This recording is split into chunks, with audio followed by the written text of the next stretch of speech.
Hello and a welcome to teleSUR English. Tonight in a special show, Election Day has come in Venezuela as millions went to the polls in the South American country to exercise their democratic right. As the day comes to a close, we bring you all the analysis regarding this electoral event. My name is Belén de los Santos and this is Venezuela Decides 2024.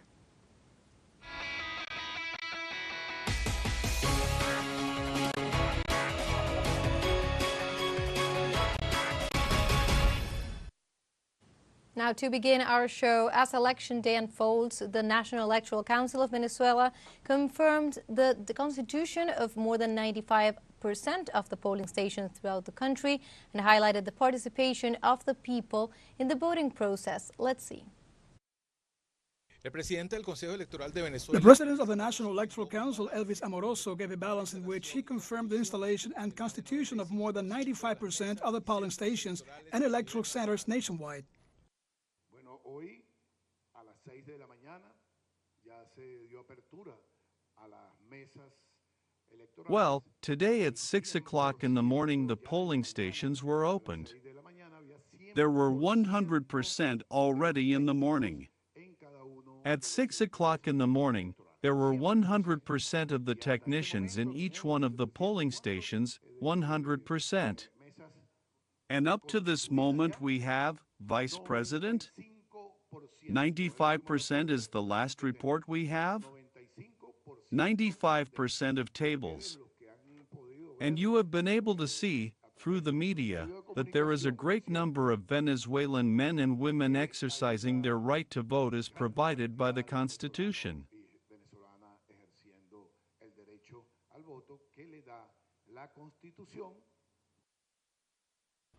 The highest representative of the electoral power also denounced the conspiracy plans of the extreme right to try to sabotage the electoral process.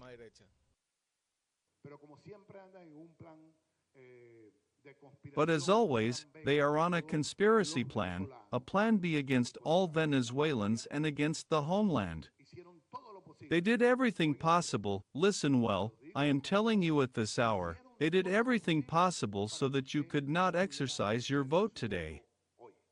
We had to do so much, the team of the National Electoral Council, our Bolivarian National Armed Forces, and the rectors, to have today, as we already had it days before, everything ready for you to be able to exercise your absolute will.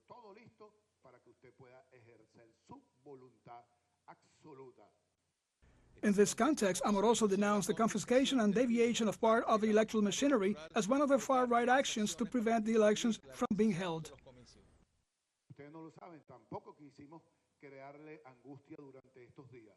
Pero los medios de comunicación que están aquí, y ojalá lo puedan transmitir afuera. You do not know, we did not want to anguish you during these days, but the media that are here, and hopefully they can broadcast it outside, the airplanes that came with the equipment for the machines so that you could vote, they confiscated the plane and sent it to an African country with all the equipment to give maintenance to our machines. That was done by these gentlemen that, well, they do not believe in you. It is not that they do not believe in the National Electoral Council, but they do not believe in the Venezuelan people, and they also diverted part of the machines that had been bought to give the opportunity to you, the Venezuelan people, to have more machines in the electoral centers to vote more fluently.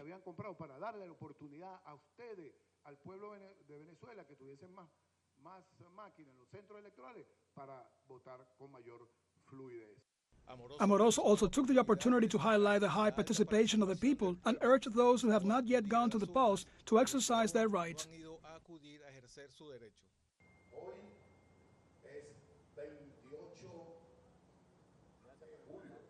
Today is July 28th, and we are in the middle of the voting process that is being exercised by the sovereign people of Venezuela. We feel deeply proud of the Venezuelan people, who have once again responded to the call, and especially to the call made by this National Electoral Council, so that you can exercise your absolute will. And those who are still at home, you can still go out and vote.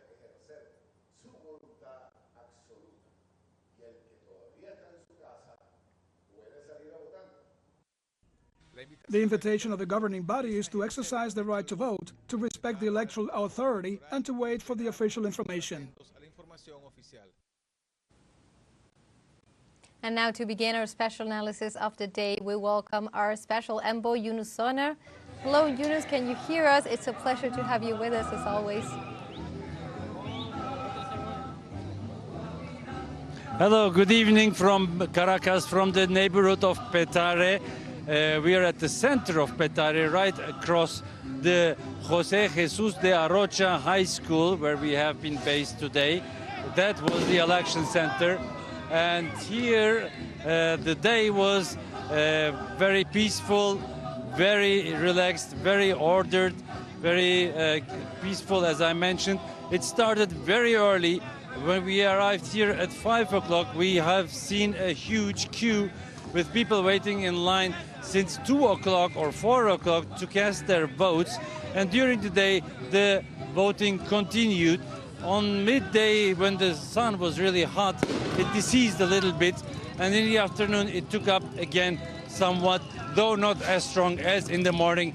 It was clear that a huge crowd of people was very keen to vote, and they did not leave it to any time during the day, but they went to the first hour when at 6 o'clock the voting center has opened and they casted their votes. Right now, we have here around me some groups celebrating celebrating the president of Maduro, and we see they are singing. They were singing.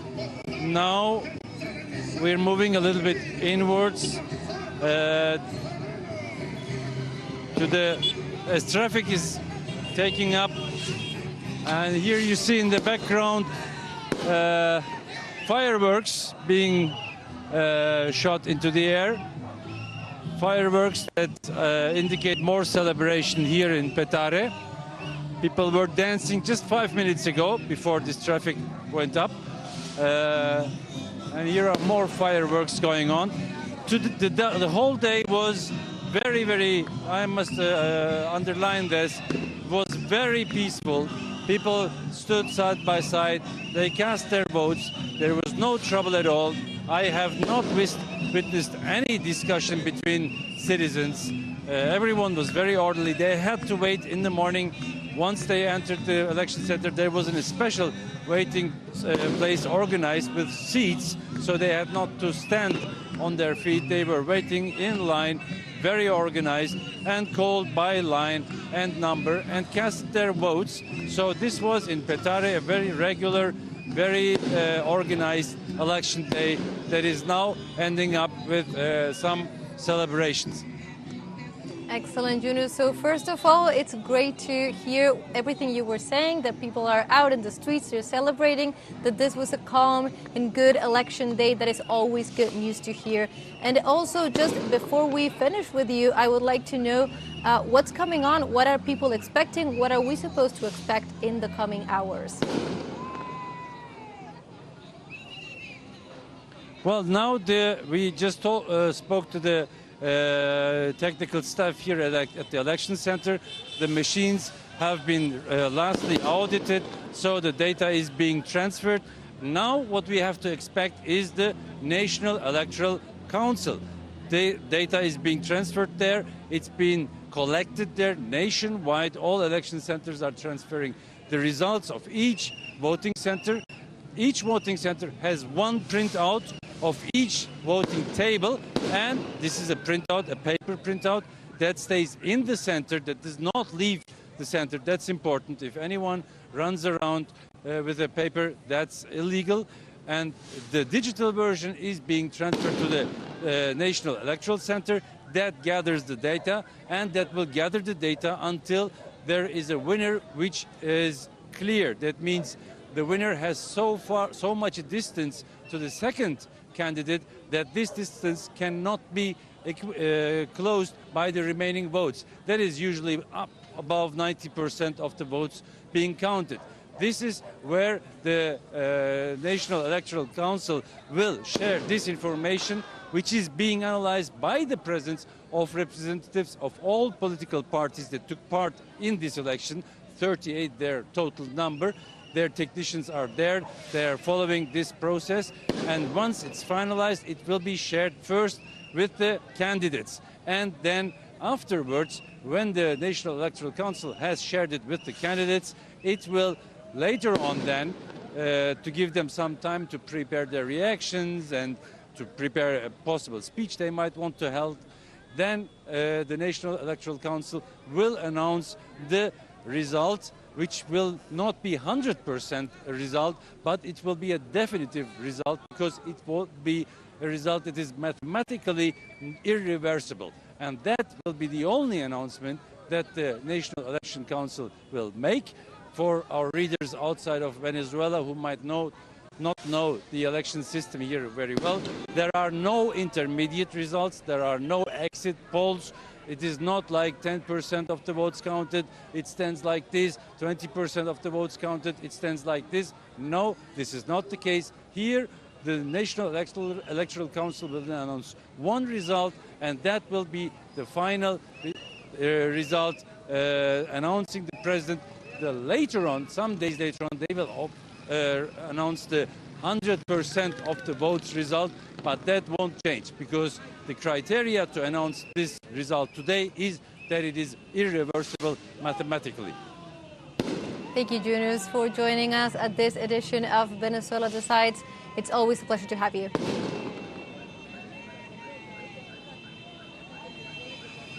So that was Yunus Soner from Petare in Venezuela, bringing us the latest on this election day that is coming to a close. People were in the streets, people were celebrating, which is always a good sign on a democratic day as today. And also, we were speaking about what's coming ahead. Of course, we have a long process that has to do with the electoral authority and Venezuelan electoral system that really takes its time to make sure that the first results will only be set by the authority and whenever we have irreversible results. So until that moment, let's continue thinking about and learning a little bit about this presidential election. With the beginning of the presidential election in Venezuela coming close, we offer you some interesting data about the electoral process in the Bolivarian country. In 2004, Venezuela became the first country to have a national election with machines that print out the voting slip. And this was what Yunus was just mentioning. And in 2012, it became the first country with a voter biometric identification system. Moreover, the election process is automated and auditable in all stages, and the relative majority of affirmative votes turned out valid in a single round of voting. Also, it's good to know that to be president of Venezuela, candidates must be at least 30 years old, be Venezuelan by birth, and not hold any other nationality. They cannot be subject to political disqualification or civil interdiction either. The presidential term is a 6-year period with the possibility of being re-elected.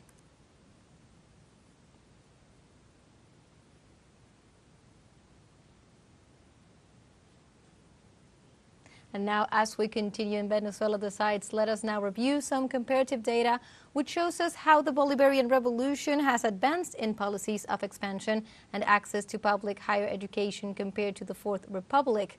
During the period of the Fourth Republic that went from 1961 to 1999, the public and private university sector had a total of 785,285 students in 1998. By 2008, after 10 years of revolution, the public and private universities had a total of 2,109,331 students. It is observed that the public university sector had an exponential growth of approximately 220% compared to the private sector, which in 10 years did not reach 50% growth. In the Fifth Republic in 2008, there were 180 university institutions, with the number of public institutions surpassing the number of private ones. Currently, with the arrival of the Bolivarian Revolution, there is an inclusion of indigenous students in institutions of university education, and the executive also promotes the creation of support units for university students with disabilities. Likewise, the social sector deprived of liberty was included by the Bolivarian Revolution. In 2010, 3,617 of 28,993 inmates were studying at university.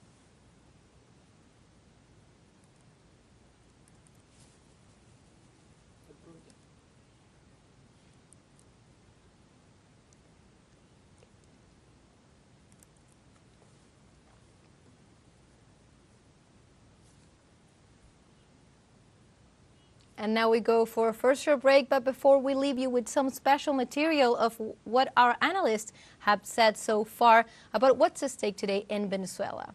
And we'll be right back, don't go away.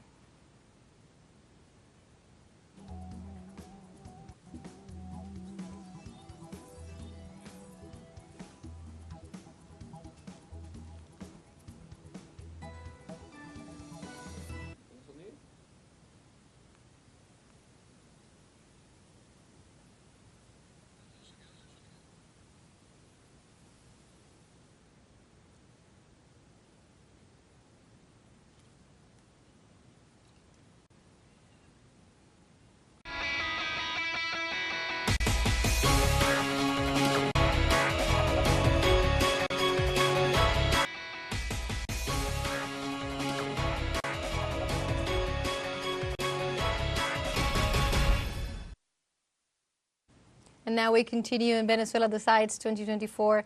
Early in the morning on Sunday, arrived at the Coche sector in the school Pedro Emilio Gol international observers. International observers toured several sectors of the country to accompany the celebration of the presidential elections. More than 800 observers have been accredited by the National Electoral Council to accompany the Venezuelan electoral process. In this regard, the participants of these missions have assured that the Venezuelan voting system is one of the safest, most reliable, and auditable in the world.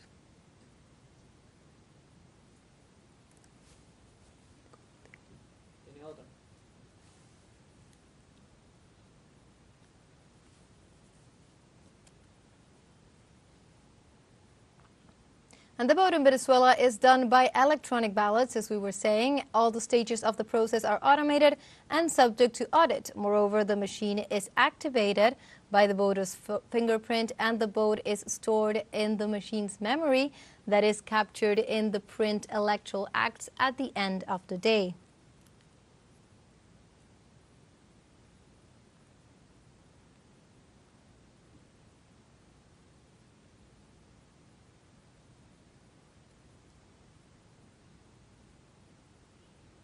And also we continue looking at some of the vital information to understand the elections.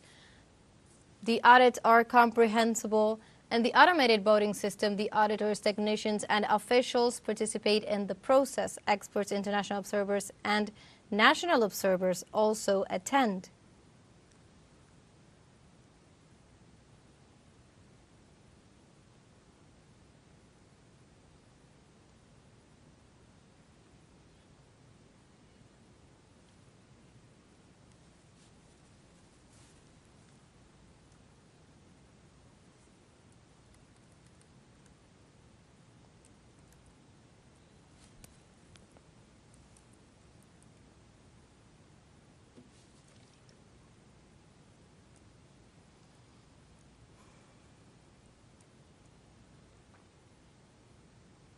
Now, one of the key factors to understand Venezuela's past, present, and future have been the unilateral and coercive sanctions applied to the people of the South American nation, which have generated an unprecedented economic impact against the productive sector and the economic activity of the South American country.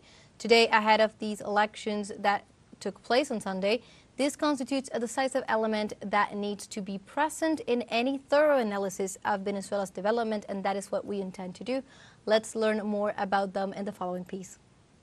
In 2015, Barack Obama signed an executive order declaring the country as an unusual and extraordinary threat to the U.S. national security and foreign policy. In 2017, Donald Trump intensified the coercive measures, imposing more than 930 sanctions against the Venezuelan people. The Obama decree ordered the freezing of bank accounts and the confiscation of Venezuelan gold reserves deposited in international banks, resulting in more than $30 billion stolen in U.S. and U.K. operations. In 2019, a new executive order by the U.S. sanctioned Venezuela's oil exports and took away one of the country's main assets in foreign territory, the Citgo refinery, a state subsidiary of the oil company PDVSA. The national economy stopped generating more than $640 billion, causing a 99% drop in foreign exchange earnings. The sanctions caused severe damages to the national public health system. As a result, 40,000 people died due to lack of treatment, 80,000 HIV patients lost access to antiretrovirals, 16,000 were left without cancer treatment, and nearly 4 million diabetic and hypertensive patients lost access to medication as the United States prevented Venezuela from purchasing medical supplies. Also with this measure, dozens of shipping companies were sanctioned to prevent the distribution of food and agricultural products necessary for industry. Despite the unilateral sanctions imposed by the United States in the last 9 years and the blockade of financial assets, Venezuela is set to become, in 2024, one of the countries with the highest gross domestic product growth in Latin America and the Caribbean. And now we continue, and let's see some of what our guests during the day have been sharing about the importance of this electoral day. Let's listen to Atilio Boron. Well, my opinion is that the electoral process went very, very well. No incidents were reported all across the country. People stay in the lines. In some cases, there were long lines. No complaints, and my feeling is that there was a sort of happiness. They were very, very happy to be able to vote. I think that the Venezuelan people is used to vote almost once per year, you know. Since the beginning of the Bolivarian Republic, they went to the polls in 30 times. This is the 31st one. And people are trained, they like that. My feeling is that now there was a new group of people who have been out of the polls for I would say 10 years perhaps.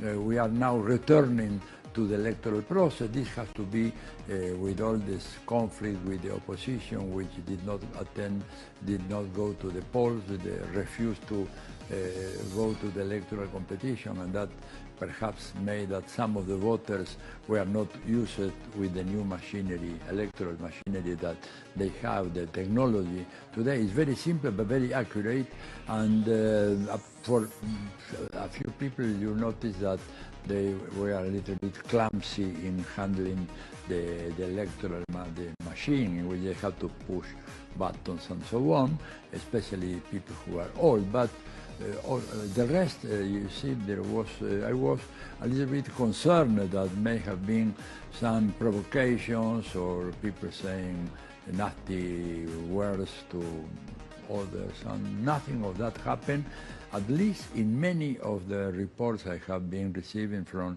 many states in Venezuela. So far, it's an outstanding electoral day.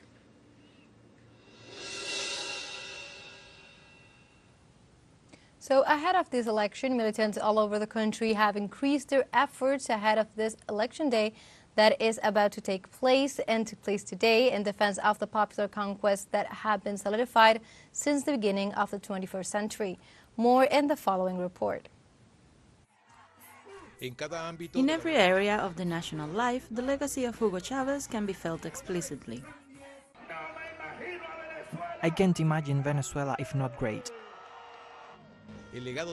Chavez's legacy dates back to 1999 with the approval of a new constitution that refounded the republic and established the pillars for a new Bolivarian national project. So that the new republic has a new Magna Carta adequate to the new times. I swear it. Once the path for the defense of the national interest and the fight against neoliberalism has been reconstructed, Chavez follows the path of the socialism of the 21st century, where to the actions of the historical struggles of the working class in the 20th century, specific elements of the current Venezuelan and Latin American reality are added, such as a participative and leading democracy, inclusion of diverse sectors, and a mysticism based on ancestral traditions. And Chavez is no longer only me, young girl. You are Chavez too. With the Constitution as a coordinate map to be followed, all the planning and action areas of the revolution currently bear Chavez's imprint. In domestic and foreign policy, in the military sector and integral security, in the media, communication, cultural and economic areas. Commander Hugo Chavez gave life to a new notion of homeland that had its benchmark in April 2002, with the defeat of a coup d'etat orchestrated by the oligarchy, now the so-called surnames, and financed by the United States. Chavez set a method of inclusion with the missions and great missions, a prime example of political action that was accompanied by the guarantee of social rights. The redistribution of wealth achieved through oil revenues and the strengthening of popular power and national peace.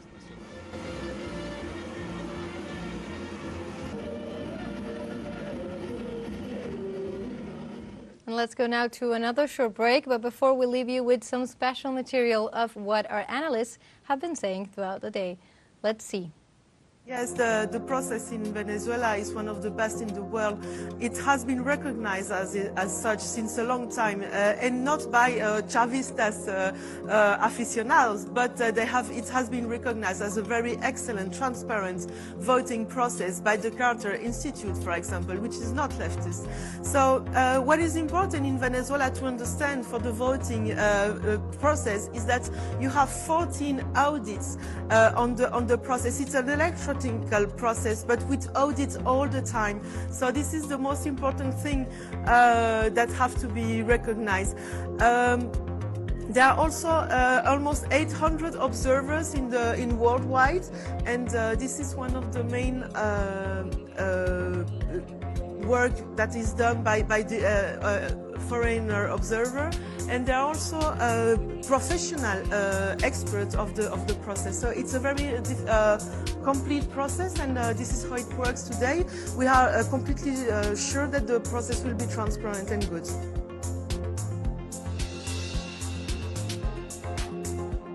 Yes, the process.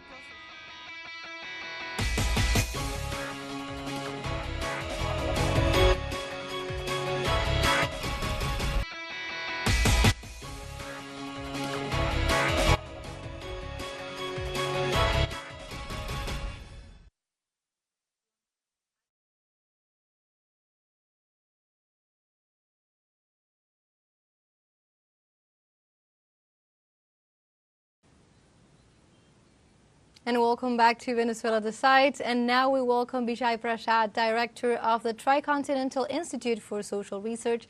Hello, Bijay. It's a pleasure to have you with us in Venezuela Decides. Yeah, thanks a lot for having me. Thank you for joining us. And Bijay, this election process faces us with quite a paradox. That is an opposition that allegedly speaks in name of democracy, but has still managed to impose a narrative stating that there is only one possible outcome for this election. They have been claiming that it's either a win for the opposition or fraud.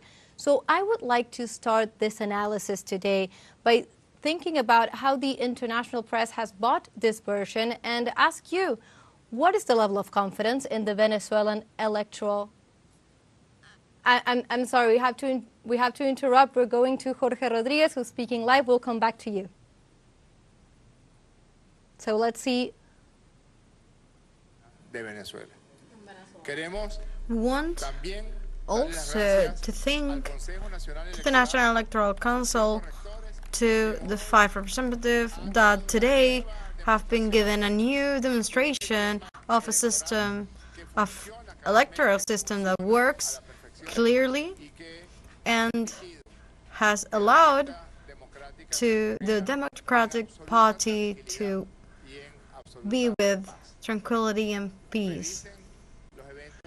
We can review the electoral events in any place of this continent, even in other points of the planet, and you can notice without a hesitation that Venezuela is an example for the world, for the countries of the world, into the electoral events in entire peace, even despite that always are them the minority, that the ones that are persistent in the darkness, in the hatred, and to seek to confront brothers and sisters, and to find a way to attack what is the actual mean of being Venezuelan, which is close and warm people. We want to congratulate the deployment of the Great Republic that guarantee the square, because we can say it now from the last couple days, threats were given against the action of the people in the state of Venezuela, and those threats were sorted out by the President Nicolás Maduro and by the Venezuelan state to, even in the silence, to stop those actions, to be against the development of the electoral event. Now that the electoral event has happened and we have the result, we can say that those were failing. We stopped this outburst of sabotage to happen and to generate fear in the population. We cannot give any results. We have to wait patiently the report of the National Electoral Council, but immediately after that this report is emitted, we are going to wait for you, where you know, to find ourselves. Who do you know already? Let's answer some questions through Venevision. How are you, Rafael? Good evening, deputies. Precisely what I was asking to the governor, Hector Rodriguez, this afternoon. The tour that we made during almost the whole day, we saw a big participation of people, mainly the elders and the entire opposite. A lot of young people participating and going into voting in the centers, in the areas where we've been mostly in our coverage in our operative Democracy 2024. From your lens in the General Command, in this process that is different from others that have been put into light in the past. Well, we had in our center a machinery really well oiled, and we test one and over again that allowed us to know what was happening in real time in every single municipality, in every state, and in our national center.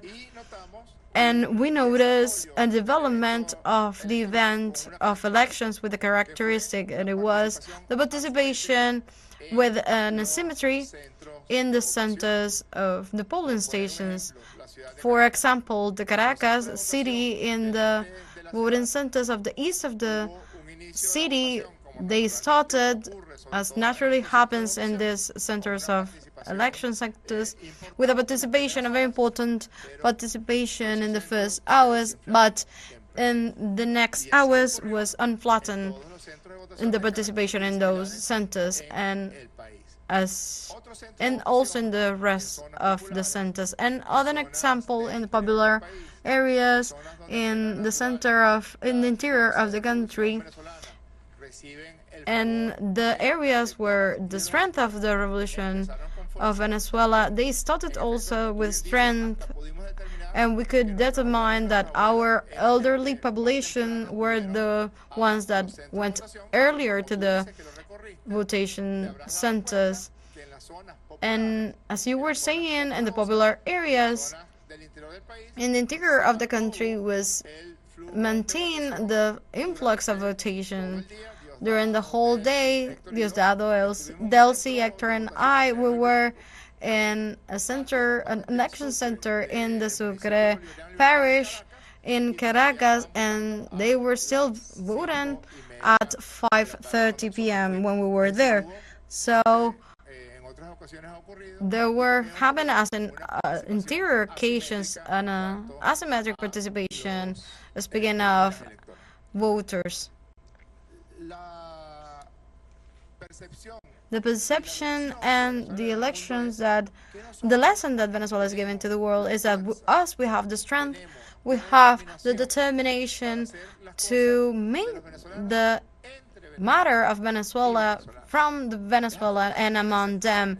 And it's unacceptable that factors, external factors of the country, whichever it could be, mostly are trying to interfere in matters that are only concerning from the Venezuelans. And today, the people has spoken, and this voice of the people must be respected, and all of us will make it happen.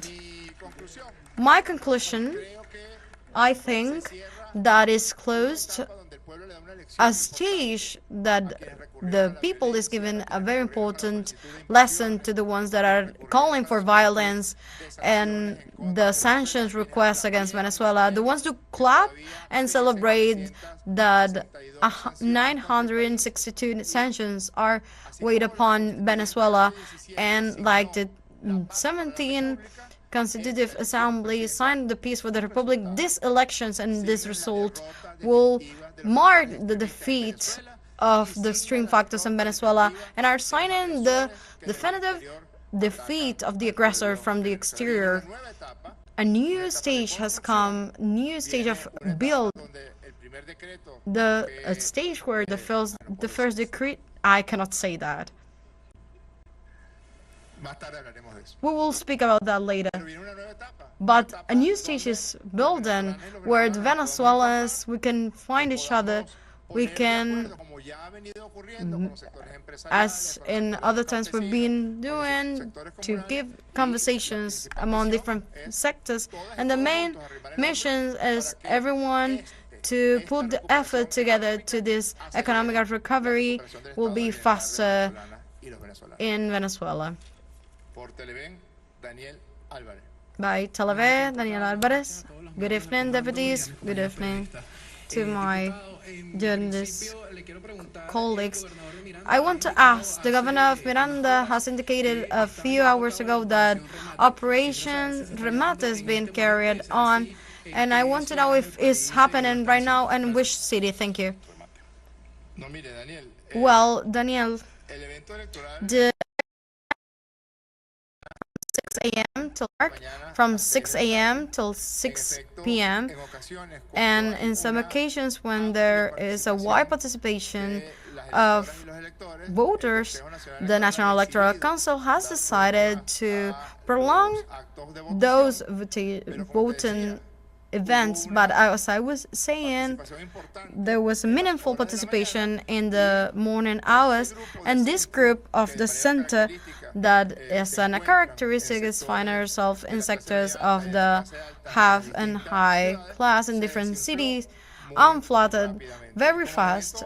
And as the electoral event and the voting act is very simple and very fast, and this time was only one step, but which is very even more simple to vote for governors or deputies. So this was way more fast than in the developmental electoral. So at 6 p.m. the voting act was ended in the majority. Some of the rest were still open, but in the big majority ended up at 6 p.m. Thank you. And by the National Radio of Venezuela, Gabriel Fuentes. Good evening. An international observer from the United States was saying, Jason Hickler, that he could assure two things. The fraud sentences are false, and he was assuring also that the elections of Venezuela are safer than in the United States. I want your analysis on this. And speaking of the elections in our country, today the Fighting Rooster and other night candidates were presented, and I want to know at this time, as Vicente Lucena was saying in electoral acts, previous electoral acts, that what at this time is a reversible tendency. And by the other hand, I'm still in the question in your first intervention, the Bank of the People is going to be open? Well, let's start by the opinion of the international observer from the United States. I think Venezuela waves the curious record of is the only country and the only electoral event in where one of the 10 candidates that are participating in the event are claiming fraud beforehand. We have never seen a thing like that because the plan was another one. The plan was to participate in base of the parameters established in the Constitution. No, the plan was to use this electoral event, to use the campaign of the elections to seek the way to get the violence to be unleashed in some points and on some areas of the country. That was a real plan. And they didn't sign the agreement upon the National Electoral Council recognizing the results, and they permanently insisted and were given a fraud. How can you speak about fraud if it's not the result into the light? We want to reject any form of attempt of violence for any sector of the politics in the country, because what Venezuela really wants is tranquility, peace, to be at home, quiet, to go to your work in the morning, to be in the company, to produce, to carry on this process, to fast the recovery of the economy that we have. It's enough to face brothers and sisters against brothers and sisters. We have to put an end on this. And a time has come where all of us need to be compromised to take care of the peace. So we understand that there is a sector that prefers to receive orders from outside and to generate acts of violence. And we won't allow this, and we won't allow this, and I'm saying all the Venezuelans and Venezuelan citizens in general, we are responsible, and we are the gatekeepers of the criteria of the public powers in Venezuela. Others are the ones that permanently are attacking and of the popular power, and we're going to respect the moment and the result of the National Electoral Council. When it's read the report with the tendency of the irreversible tendency of the result in the elections of today. I'm only saying where we're going to be after this result is written, and I'm also saying you can guess where we're going to be. We want you to be here with us to that place, to be reunited with you know who. And besides that, we can say this where it's going to be. Today is the birthday of the greatest man that this homeland has given birth in the last 150 years. We feel the strength and the spirit of Chavez in this comeback that means the event of the electoral. We feel the embrace of our commander Chavez as if is taking care of his son, President Nicolas Maduro. The most intense electoral campaign that I have ever witnessed in my life or met in other electoral campaign. Always the strength and the presence of Hugo Chavez. And I can assure this because it has nothing to do with the electoral event. This is our things to the end our celebration, and we will share cake for Commander Hugo Chavez in the last hours. Anyone else? There's no more questions. Marcos, go ahead.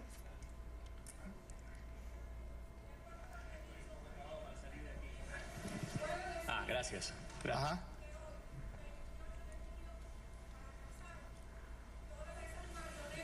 I want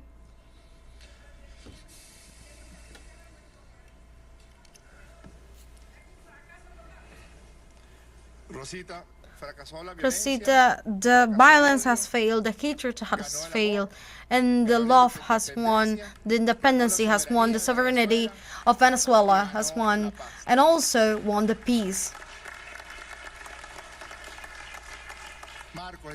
Marcos, and we're ending.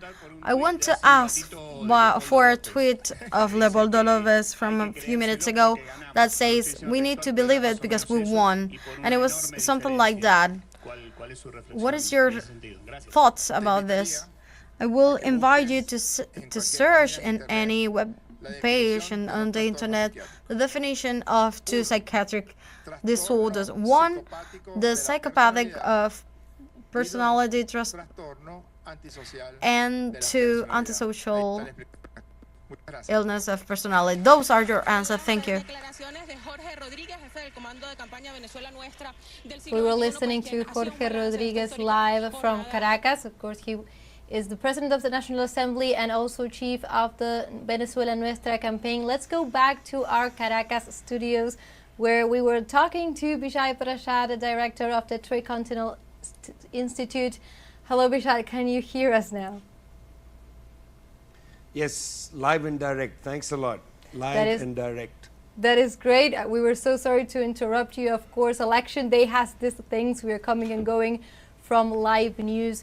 But really, we are here to understand the relevance and the importance of this day and also of this election that has been widely followed from everywhere in the world. And I was telling you before, I wanted to start by analyzing the repercussion that this has had abroad, and also how part of the opposition has been trying to say that there could be a fraud here just even before, weeks before the election. And an important part of the international media has picked up on this. So I wanted to ask you, what is your take on this? Is there a possibility of this? How viable is the electoral system in Venezuela, according to your opinion? Well, you know, I've covered a number of elections in Venezuela and in other parts of the world. It's always an interesting business when you look at elections and when you follow how these systems work, particularly when we move to digital systems. People continue to have doubts about them. They are scared. They don't have paper ballots. But I must say, from everything I've learned, from what the Venezuelan government, the CNE, the National Election System, what they've done is quite remarkable. They've built a modern election system, looks pretty foolproof. It's understandable that an opposition would start to manage expectations, to start to say things like there's going to be fraud. All around the world, we hear this at a time of elections. The reason this is such an important election might have something to do with global affairs, not to do with Venezuela directly. You know, the United States needs Venezuelan oil to come back into the international market. Having sanctioned Russia, the Europeans are in dire need of oil, and that's what the United States was counting upon. There was a Barbados agreement between the government and the opposition. The idea of the Barbados agreement was that if this election was fair, the United States would start slowing the sanctions down. Venezuelan oil could go to Europe, and that would save the Europeans from something that the United States has imposed on that country. So there's a kind of double process here. On the one side, the United States is desperate to get Venezuelan oil back on the market. On the other side, the opposition is desperate to try to win this election and be the ones who deliver the oil to Europe and to deliver, I think, a surrender to the United States. So this is an election about Venezuela, certainly, but it's also really about geopolitics, matters far away from Maracaibo, from Amazonia, and so on, matters having to do with the United States and its imposition of a conflict on Europe. So clearly from what you were saying, first, there was no real evidence of these claims that both international agents and media were claiming regarding these elections. And of course, another key aspect has to do with international interference and particularly the role that the U.S. is playing in all of this. And just minutes ago, U.S. Vice President Kamala Harris issued a post on social network X regarding the Venezuelan elections. What did she say and what is your read on this? Well, it's very interesting. The polls in Caracas officially close at 6 p.m. That's when the polling stations across the country are supposed to lock their doors. Only those within can vote. 23 minutes after the polls closed in Caracas and in other parts of Venezuela, Kamala Harris, the Vice President of the United States and the presidential candidate from the Democratic Party for the November election in the United States, released a tweet.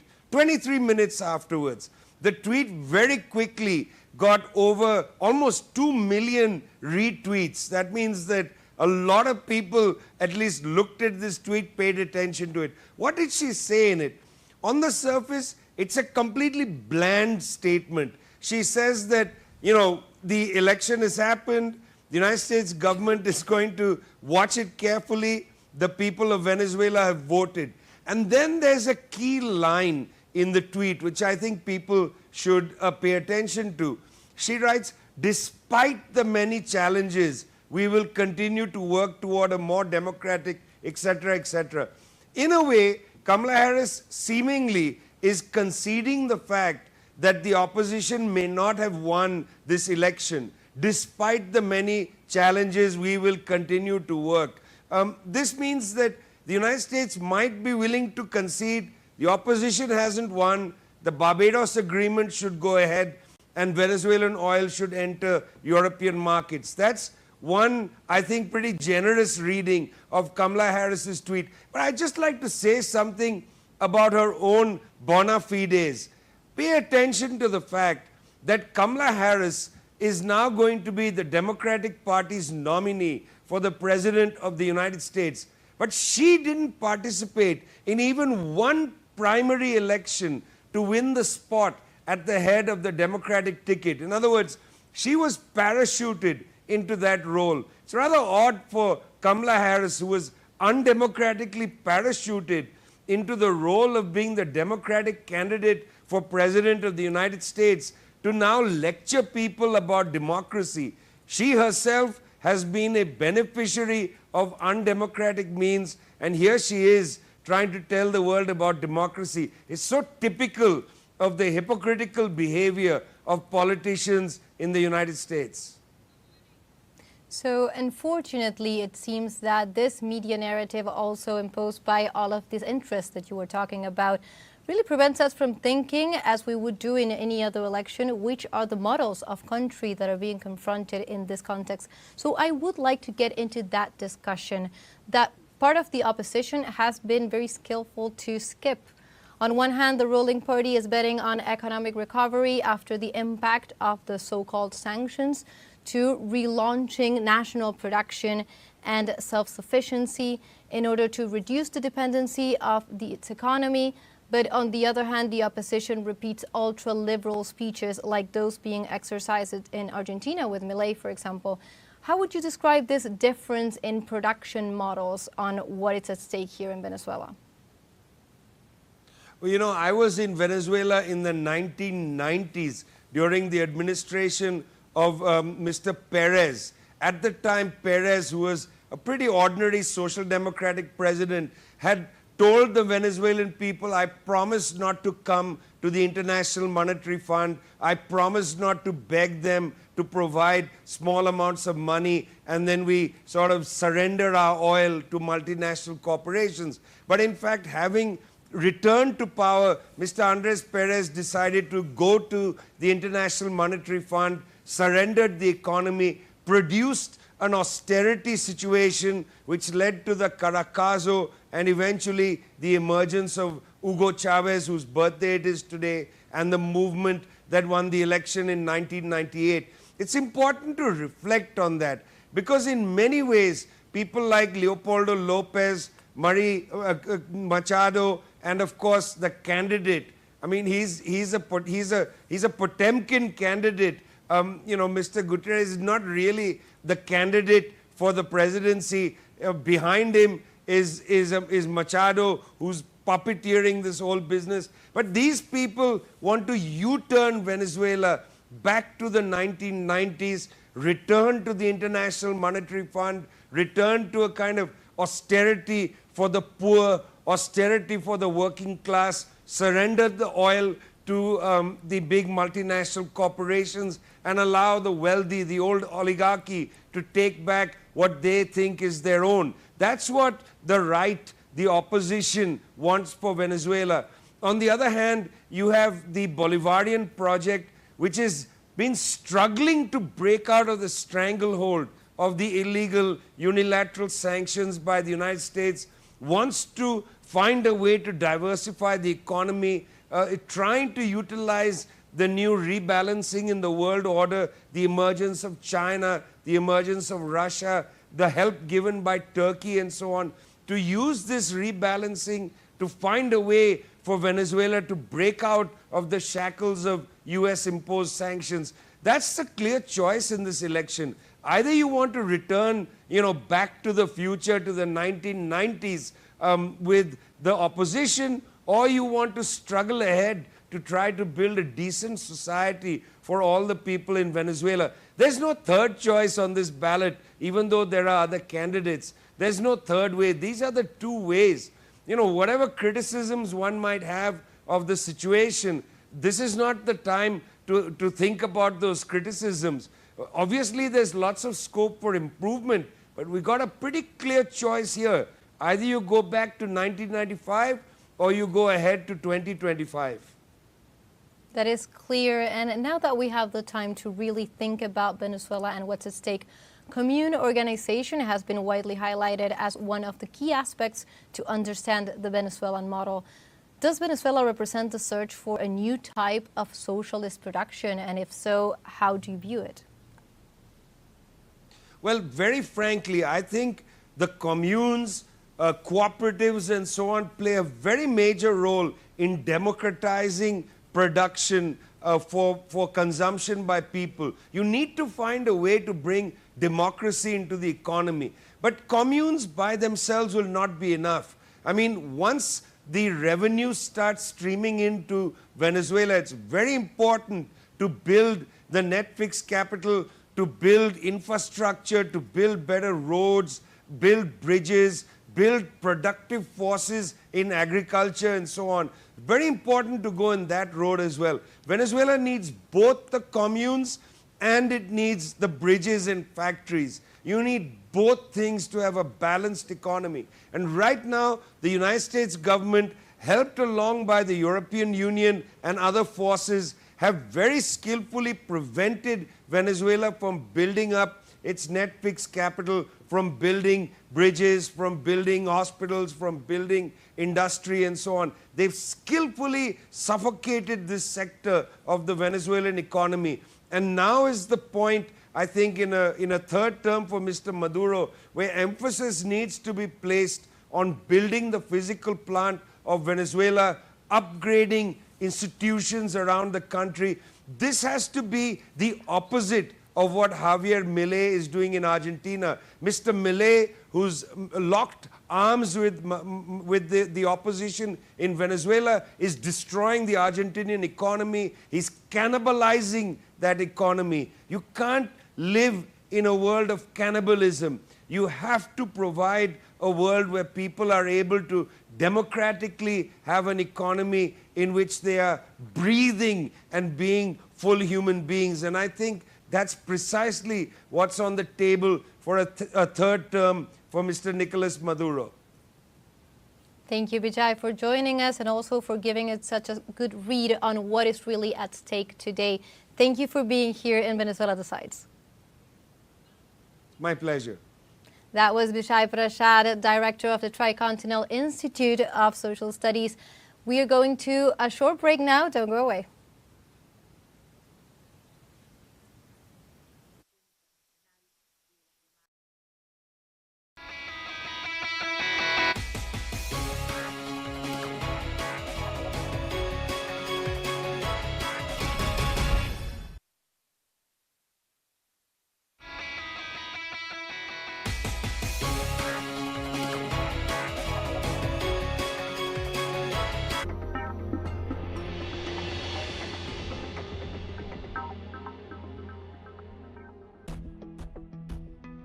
Una travesía para descubrirnos.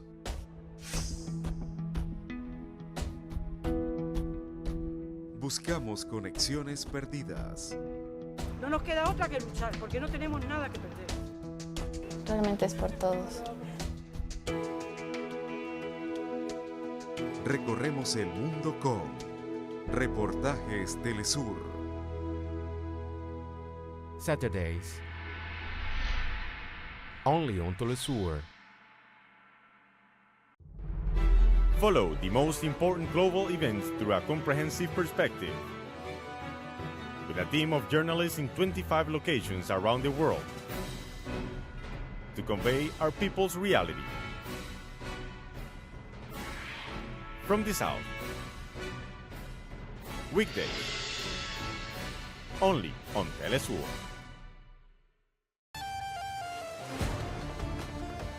Every year, thousands of people leave their homeland to reach new horizons.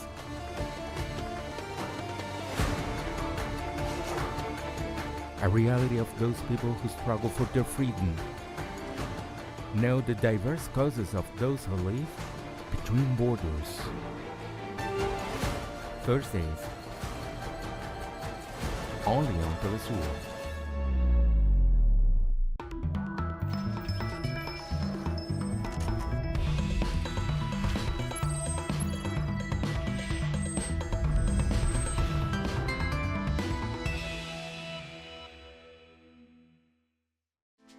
We share your feelings, exalt your accomplishments, and show your reality. Our approach is global and keeps us in tune with the peoples. Caribbean countries also get our signal. With enthusiasm, we will continue to broadcast for them. Because we are teleSUR, the news broadcaster from South America and the Caribbean. In Paris 2024, as only teleSUR can tell you. Tune into our multi-platform starting on July 24 and connect with our people broadcast. Special coverage of the 2024 Paris Olympic Games hosted by Carlos Montero. Only on teleSUR.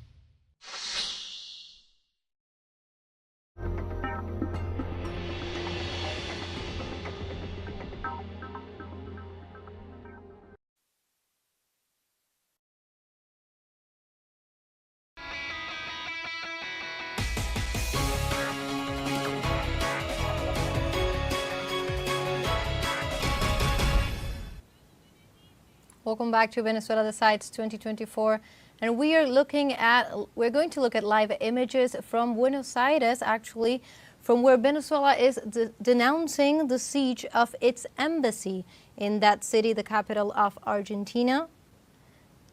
Those are images posted just hours ago from the embassy, the Venezuelan embassy in Buenos Aires.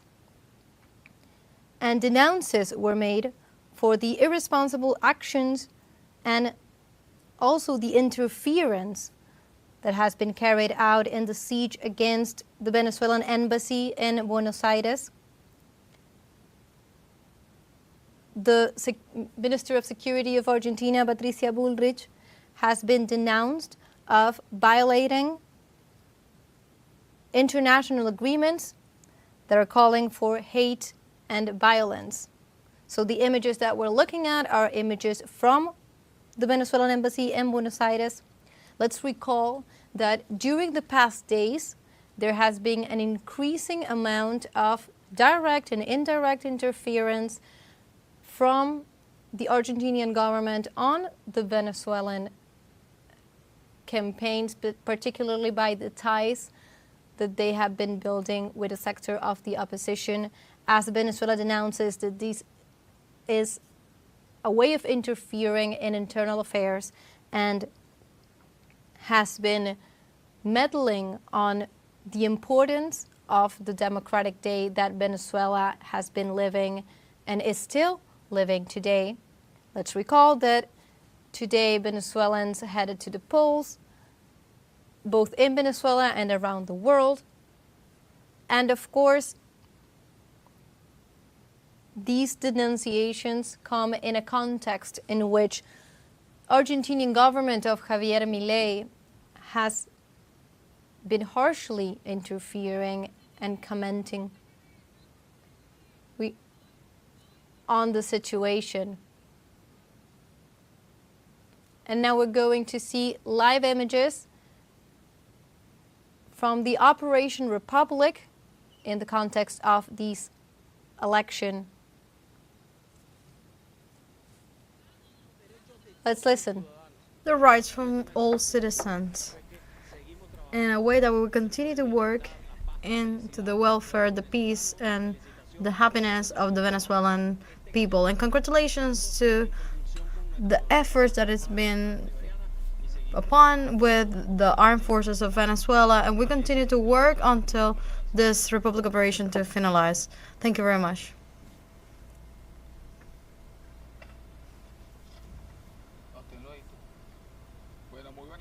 Well, good evening to the Venezuelan people. We continue to work. We continue to work for the peace and security of the homeland according to our vision, which is supporting the electoral power to guarantee the political rights of Venezuelans. During the Republic operation of the presidential election of 2024, our armed forces is deployed still and will continue to be deployed until the August 15th from the current year in support of the National Electoral Council.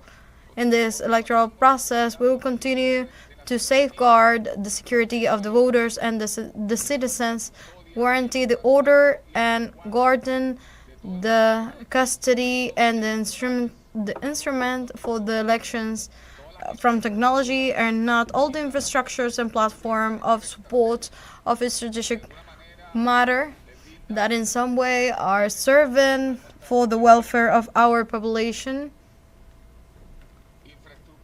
Infrastructure platforms, national, in support of the national orders in the regions and the parish. We will continue to operate until August 15th. We will continue to be prepared to the call to guarantee the internal order of the homeland and the sovereignty and the military defense in any corner of our beloved Venezuela. This operation that is united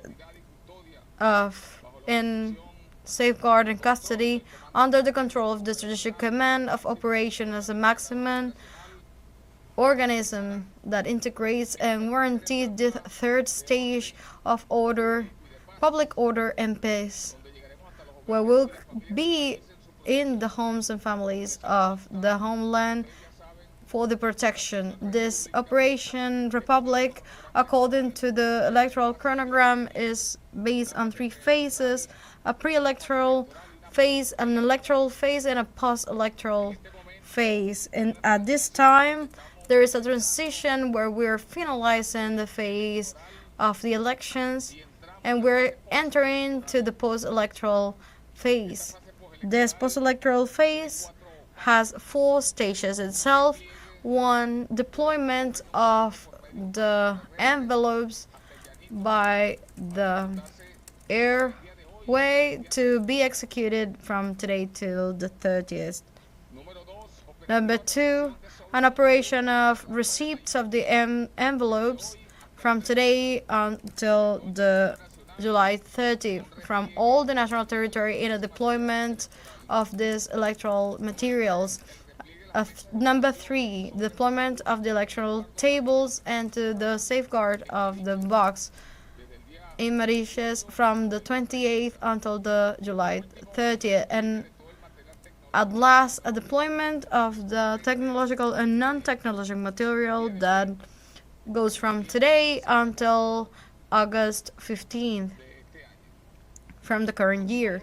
We will continue to be deployed with the armed forces of the Bolivarian Republic with the security deployment active. This operation was under the principle of the territory sectors all along Venezuela with the use of the defensive networks alongside with the military components and with the participation of all of the security organisms. To finalize, I want to thank the collaboration and the actions by the Popular Power Ministry through all the organisms of security that with a great professionalism act alongside us and were able to give the peace in all these situations and minor situations that were presented. To the soldiers of the homeland that had no interest to become big and useful, as our liberator Simon Bolivar said, and finally to all the Venezuelans and voters that exercise their right to vote directly, universal and secret in this democratic party as the main roles of this Venezuelan history. Thank you very much.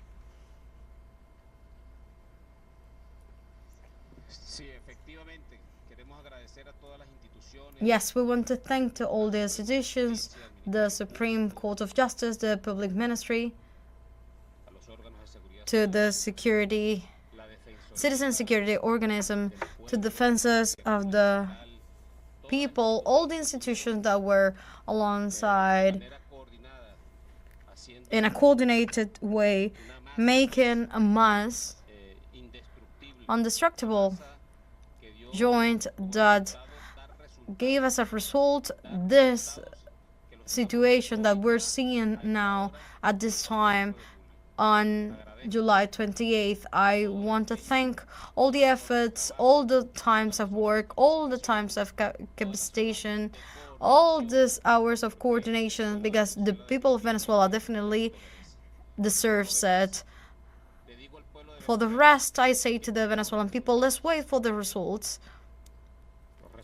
The results of the popular expression of the serenity from the people that will be transmitted by the National Electoral Council in the right time that they dispose as a rector organism. Us, the people, we will be attentive. And I'm calling again to the reflection. I'm calling again to the reflections. We don't want that naive people start to make the full role to disturb the peace of this country. We have been here after a long effort today on July 28th for these elections to the people of Venezuela could express themselves. A big effort. We're not going to fall into details, but us, I want to repeat this, let's guarantee the peace in the Republic of Venezuela. From here, our Commander-in-Chief, President Nicolás Maduro Moro, is summoning you for a reunion to review all these issues from security, from peace, of well-being, because after give us a picture as the one was given to us from us to all the world of how is developed an electoral process from the civism from us to the world has cost us a lot. So congratulate the people of Venezuela, congratulations to the armed forces for all the deployment, for all the effort, for all the patience, for all the professionalism. To my brothers and sisters, fellows in arms, my thanks from my heart. Mission accomplished. The task continues. We want to seek the peace. We'll consolidate the peace. Unless for another victories. Congratulations. Thank you very much. Good night. We'll be at 10.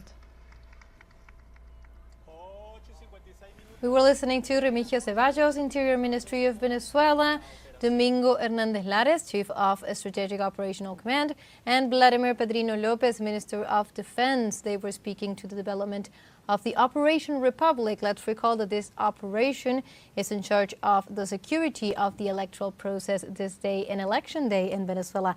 Now, before we finish this vlog, let's go to a small pause and we'll be right back.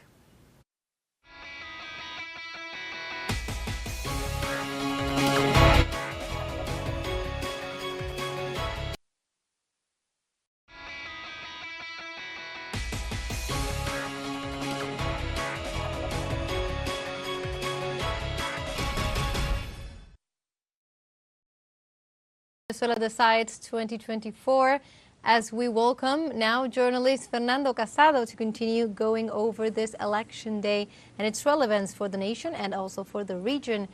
Hello, Fernando, can you hear us? Yes, Ellen, thank you very much. Thank you for having me. Excellent. It's a pleasure to have you with us. Thank you for joining us in Venezuela Decides. And I would like to start by asking you, well, this election has brought maximum international media production and attention, and also a high level of disinformation that prevents a reliable perception of what is happening. And we are trying to uncover that, and we are trying to really analyze what is going on in Venezuela. Why do you think Venezuela generates this amount of tension, of concentration from the world view? Well, I think that there are several aspects, no? Unfortunately, it is a routine in the narrative of the international media nowadays. The headlines that are continuously published are normally full of misinformation. And I think that one of the main reasons is that Venezuela was traditionally a Western country. It was part of what is called the Monroe Doctrine, or the backyard of the United States. And somehow it was a rebel country. It started to put in place policies against neoliberal policies that were hegemonic all over the region. This put in a very uncomfortable place, normally and historically, the main supplier or one of the main suppliers of oil of the USA. And then in that sense, the Bolivarian Revolution became an obstacle within the region for the hegemonic plans and agenda of the United States and the Western countries. That's why I think that Venezuela was, in a way, from their perspective, an enemy that had to be beaten. And that's why since the last 24 years already, it has created so many headlines continuously and so negative. Because in a way, at the same time, Venezuela has been the first country that belonged in the first years of the 21st century to a wave of progressive countries that put at stake really these hegemonic policies in the region. And in a way, it was very important, or it has been very important, the demonization, the continuous demonization of Venezuela in order to create a distorted image of this country, and in that sense, try to prevent Venezuela or the Venezuelan model adapted to different countries from expanding. I think that that's the main reason, or one of the main reasons why there is such a bad propaganda continuously about Venezuela. And of course, in order to legitimize the sanctions against Venezuela, there has to be a reason, no? These illegal, unilateral sanctions have to be funded somewhere. And since these sanctions are not funded in international law, you have to create an image that is not a democratic country, and therefore there is a reason for Western countries in the name of freedom to impose those sanctions. So I would say that that's the reason why we have this bombardment, this propaganda bombardment continuously about Venezuela. There has to be, of course, a construction of a distorted image to also fund and somehow justify the harassment, the international harassment from the Western countries that Venezuela suffers continuously. So, Fernando, you mentioned sanctions or illegal coercive measures, and I would like to stop there and really take our time. Of course, this is a key part of the debate. It has been part of the debate, of course, not only coming to this election day, but also throughout the years, the impact and the way that they affect not only the state, but also the Venezuelan people, the Venezuelan businesses. Could you tell us a little bit more about how these sanctions really work, how they operate, how they affect the population? Oh yeah, of course. Venezuela has been part of the Western countries according to the rules of trade exchange, economic exchange, and this sanction has been extremely harsh towards especially the population and the most vulnerable parts of the population, because they have affected literally the main product of Venezuela, that has been the oil production. They have been able, these sanctions, for a while in the beginning, in the toughest period of this sanction, probably between the year 2019, 2020, affected 99% of the production of the oil in Venezuela, creating a shortage of different products and a very economic crisis, a very deep crisis that affected mainly the most vulnerable people. So these sanctions that, as we have already mentioned, were completely illegal, were really bad for the people, and were based on just a political agenda that the Western countries had against Venezuela. After affecting the oil trade, they also affected different aspects of the economy of Venezuela. Also health, like Venezuela was unable for a long time to import different medicines. Even during the COVID-19 pandemic, there was a huge problem in Venezuela to get even vaccines from Western countries. It has to be through trying to get away from these sanctions to get different medical products from other places like Russia or China, because there was a real blockade of the Venezuelan economy. The same with the goods, food, industrial equipment and technological equipment. And that, again, there is not a legal argument to impose this blockade. It's just a political decision taken by Western countries that disagree with the Venezuelan democracy, because what also makes Venezuela a very special regime is that in Venezuela, the liberal representative democracy rules are followed. And probably this is what creates the main discontent in the allies, in the Western allies against Venezuela, because in a way they play the same game they do, exactly the same one, but the candidates from the elite do not win the elections. It's probably one of the few countries, or maybe at the moment the only representative democracy where the candidates that do not belong to the elite win one after another elections and get a result towards a socialist society, but following the same rules they do. And here it seems that the elite and the external powers do not have the influence they do have in other liberal or so-called liberal democracies, which is also, as we know, also a very distorted way of imposing by the elites candidates and a way of domination. So I think that that's the main disagreement that also the Western countries have with Venezuela. That's why the harassment and the sanctions against Venezuela, because in a way it's a very negative precedent for other countries, as it already happened actually in places like, well, as we knew in the first years of the second decade of the 21st century in Ecuador or Brazil or Argentina. And that's why afterwards, once they could change, flip by different means, the governments, sometimes by legislative coup d'etat, sometimes by elections, sometimes by treason, like happened in Ecuador, afterwards, in order to prevent from new progressive governments take power again, impose lawfare measures against the progressive candidates. So no way, this is actually a very hypocritical way of acting by the Western countries, led by the US.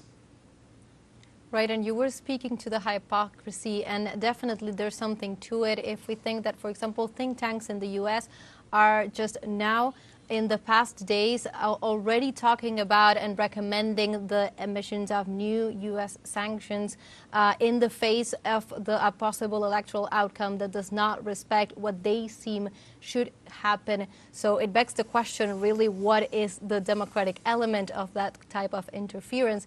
But I wanted to come back to one of the things that you mentioned. You said something regarding that, well, this propaganda bombardment had to do with also hindering the possibility of other countries following the Venezuelan model. And I'm thinking about the Venezuelan model of production and, of course, the way that Venezuela has been using its oil resources, but in a way to promote social welfare, to promote the well-being of its citizens as a model opposed to other ways of relating to natural resources. So in an election that apparently the mainstream media doesn't want to really compare different productive models between the opponents, what could you say about what is the government's relation to the oil production, what has been the Bolivarian relationship with oil, and what are the models that the opposition, the ultra-liberal opposition,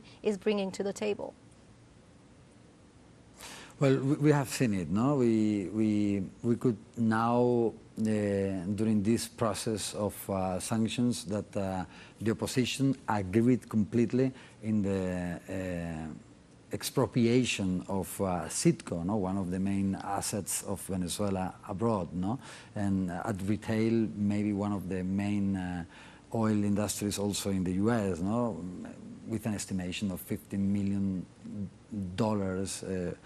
price that has been simply stolen, with other many assets along the Western countries. And the opposition has backed this decision, which is also, again, hindering the possibility of developing public policy in Venezuela, because that's probably, again, another of the main problems that Western allies and the US have against Venezuela, that they don't have a reliable partner, or a partner that in the oil industry is going to bring in this wealth to them without conditions. The royalties here in Venezuela were very high, not very,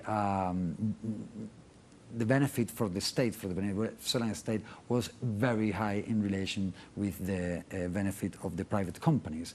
And that's also something that worries to these transnationals that in a way are also backing these sanctions, backing the actions of the Western countries. So how Venezuela has dealt with their own resources was in a sovereign way, in the sense that we have been stolen this oil since we discovered it in our land almost a century ago. It's time for us to invest this wealth in public policies. It's time to share the wealth among the most vulnerable people. We had traditionally very high levels of poverty. This is a way to diminish poverty. And again, obviously, the capitalist model lives on the resources that come from third world, or what they consider the third world. That's why they cannot really allow the sovereignty of Venezuela to develop regarding the oil wealth, because that would mean that they will have less resources for their own development, and especially because their development is at the expense of the oil producers. So that's another of the reasons of this harassment against this against Venezuela, because normally also the U.S. transnational oil companies make great business and great benefits in these countries, and that was being renegotiated in Venezuela. But again, as we witness now a reorganization of multilateral powers that are emerging in different places. The U.S. Hegemonic power is absolutely at stake, not only at the economic level, but even at the military level, little by little. So that's probably will force the U.S. to rethink about the sanctions, especially in a global turmoil that we are experiencing at the moment. And hopefully the Barbados Agreement are going to be fulfilled, and these sanctions will be lifted little by little. So Venezuela will go to a second phase after resisting the harassment of the Western countries. Now it's time to rebuild all the social policies that were also affected by these sanctions and started as they used to do in absolute peace and with no sanctions, or at least if the Western countries do not want to be the allies of Venezuela, but at least stop imposing illegal sanctions, and then go into a second phase in Venezuela now after these years of sanctions, where they will rebuild all the public policies they used to have and that were really, really impacting in a very positive way the life of most of the people, and that in a way they were a reference model in many other societies, not only in the region but in many other places around the globe. So hopefully this will be the positive scenario that opens up, because in a way also the Western allies cannot hold these sanctions forever. I think that they will also benefit enormously from lifting those sanctions, and there is no logic in continuous imposing them. So I was thinking, besides, of course, boosting national production, one of the ways that Venezuela has tried to sort out these impositions and these hardships brought about by the sanctions or the unilateral coercive measures has been its relations with other global South powers, like it's the case with China, for example, also with Russia, with other countries. So how does that relations, that new role of Venezuela in the international sphere comes to play into all of this, and how do you see it playing along for the next couple of years? Yeah, I think that the geopolitical position of Venezuela is really, really important at the moment, and for the U.S., but for many other global powers. No? I think that also in that dispute that at the moment is going on, Venezuela, again, because of their oil reserve, but also the minerals, and also the position, the geographic position in the Caribbean, so close to the U.S., is of a great importance. And I think that the Western countries and the U.S. has realized that the sanctions have not worked. Probably after the result of the presidential election today in Venezuela, we are going to see a renewal of the political opposition politicians in Venezuela. Hopefully the ultra-radical rightish actors will step down and give place to other new actors that hopefully are going to follow a more democratic path in order to generate a political opposition in Venezuela. Therefore, there won't be any justification for the sanctions, and at the same time, hopefully, we'll see a Venezuela that will play a very important role, as they do right now, in the BRICS, in the relationships between China and its allies, and also Russia and its allies. And then in this world where the U.S. is playing a very important role, of course, it's so close to Latin America at the same time. But these multiple relationships will also make Venezuela to have a very, I would say, positive position in order to benefit from creating relationships with each of these powers in an egalitarian relationship. The problem is that right now the Western allies are trying to suffocate in Venezuela, and it's not, they are not succeeding in it. So hopefully the relationships will change. The global relationships are going to, in a way, show that Venezuela must, the sanctions must be lifted, and in that sense it will benefit enormously Venezuela and its population. Fernando, before we finish, I would like to ask you, we are on the day of an important election process, of course. We have still hours to go before we have the results, which will be given by the electoral authorities and the electoral authorities alone. But of course, you were speaking before about this propaganda bombardment coming from all over the world. What do you think is the role of alternative media, global South media, global South militants in this media battle that is going on regarding the narratives about what is happening today in Venezuela and what needs to happen tomorrow and the week after that? I think that the alternative media at the moment has a fundamental role, and actually its position is very solid at the moment. If we look at how the credibility of traditional media is going down, and how also information can be created in alternative means like social media, digital media, it's very important because it's the only alternative that the international public opinion has in order to get a plural information, solid information, a different point of view in the information in the globosfera, in media in general.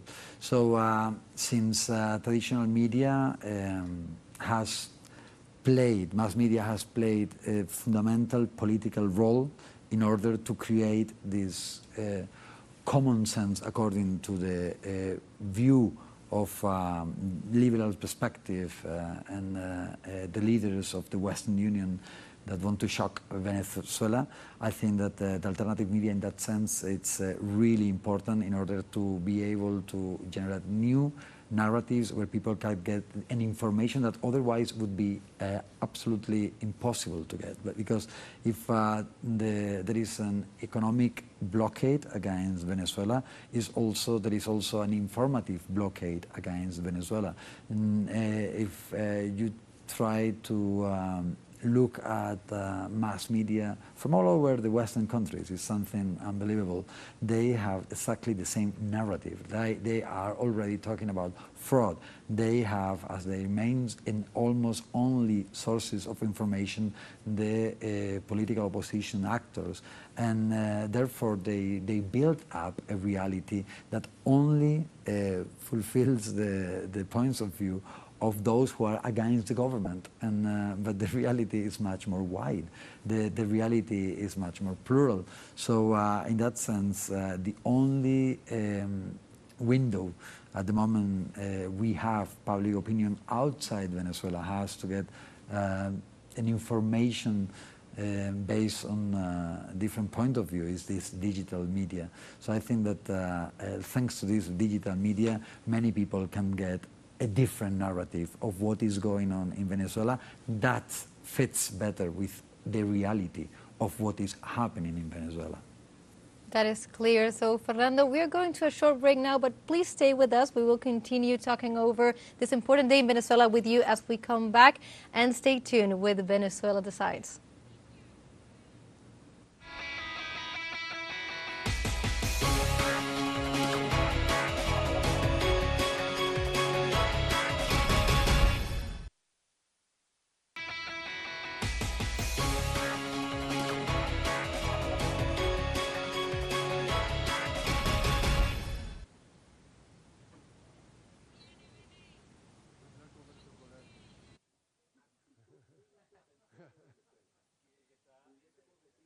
Welcome back to Venezuela Decides as we continue to analyze all the highlights and also all the key things that we need to keep in mind as we go over this election day in Venezuela that has captured the eyes of the region, of the world, of course of the nation. And we were speaking to Fernando Casado, who's at our studios in Caracas. He was accompanying us as we go over the highlights of this election. So Fernando, thank you for staying with us. And I would like to ask you, we were talking before about Venezuela's position, geopolitical position around the world and the contacts that it had done with major powers to go over these unilateral measures that have really hindered the last years of the Venezuela the development.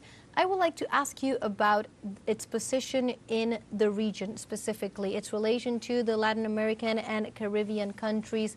We are in the 70th anniversary of Chavez, and he really played a key role of putting Venezuela at the forefront of a united region of the Mercosur, of the ALBA, and that played a key role in doing all these years. What is your vision of how Venezuela stands today and the relations with Latin American and Caribbean, specifically Latin America, that is in a completely different political scene right now? Yeah, no doubt that Venezuela was at the forefront of the regional integration. I think that organizations like ALBA or UNASUR were very important for this goal.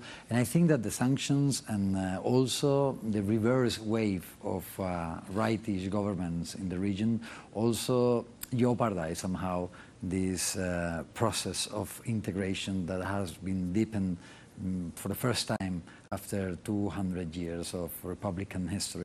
So I think that Venezuela, it's a fundamental country for the integration, and I think that once that this situation that Venezuela is living right now is overcome, I mean, once the sanctions start being lifted, or also when if the economic positive situation continues for the next months and years, I think that Venezuela again will play that fundamental role that has been lost in the second generation of progressive countries in the region. I think that in the second, the third decade of this century, we have seen again the rise of progressive governments all over the region, but it seems that they don't have the same strength regarding regional integration. So I would say that once that Venezuela plays again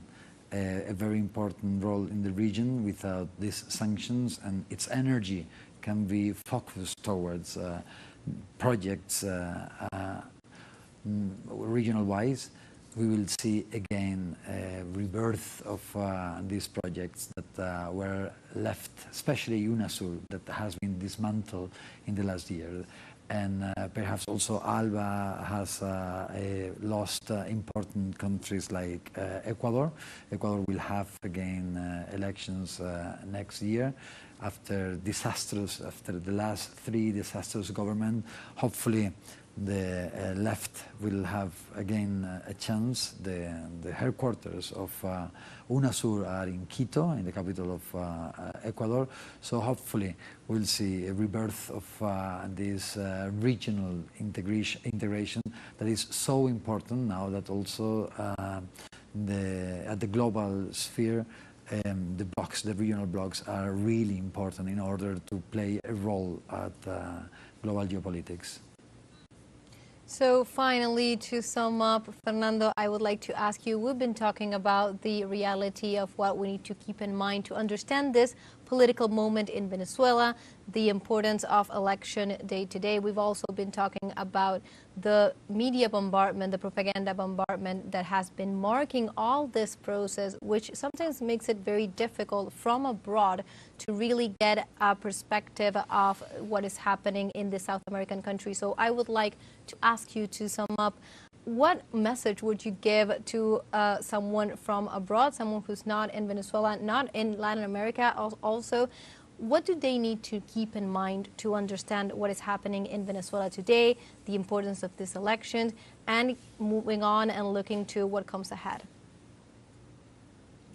I think that the international community has to understand a key point today. The elections and the results cannot be modified, distorted, manipulated. So therefore, the results that we will see in a few moments, perhaps in the next hour or so, are the results that the population expressed today in a free democratic country as Venezuela is. And in that sense, it's really unfair and is out of question in a historic moment where we want to respect human rights, to keep sanctions against a democracy as Venezuela is. I would say then that the international community shouldn't left themselves to be manipulated by this propaganda and accept that at the moment which are the Western countries, the countries that are violating human rights, imposing those nonsense sanctions. So this result has to be respected by the opposition, first of all, or by the government if they lose tonight. But at the same time, the international community has to respect the result, even if these Western countries do not like this result. No? They have to overcome the period of sanction, of making up governments, like it happens with the fantasy president of Juan Guaido, etc., etc., and leave Venezuela alone to develop their own policies as the population has decided today. Thank you, Fernando, for joining us in Venezuela Decides. It's been a pleasure to have you with us. My pleasure. Thank you very much. That was Fernando Casado, journalist, and he was joining us in Venezuela Decides as we continue to analyze the highlights in this election day. So earlier today, the Electoral Council of Venezuela congratulated the Venezuelan people for their participation and highlighted the smooth progress of the election. While the voting centers received the thousands of voters who exercised their right to vote, the president of the National Electoral Council, Elvis Amoroso, offered his gratitude to the Venezuelan people for believing in the electoral power and also attending to the call to vote. He also confirmed the deployment of 100% of the technicians to guarantee the operability of the voting centers, which have been receiving voters since very early in the morning. He also highlighted the affluence of voters distributed in the more than 15,797 polling stations installed so far. Moreover, he also pointed out that only the National Electoral Council is authorized to issue any results of this election and urged not to echo any false information.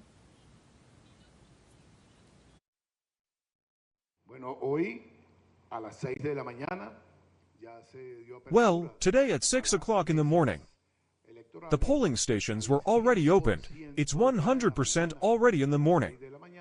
At 6 o'clock in the morning, there were 100% of the technicians in each of the polling stations, and at this moment we have 95% of the polling stations set up.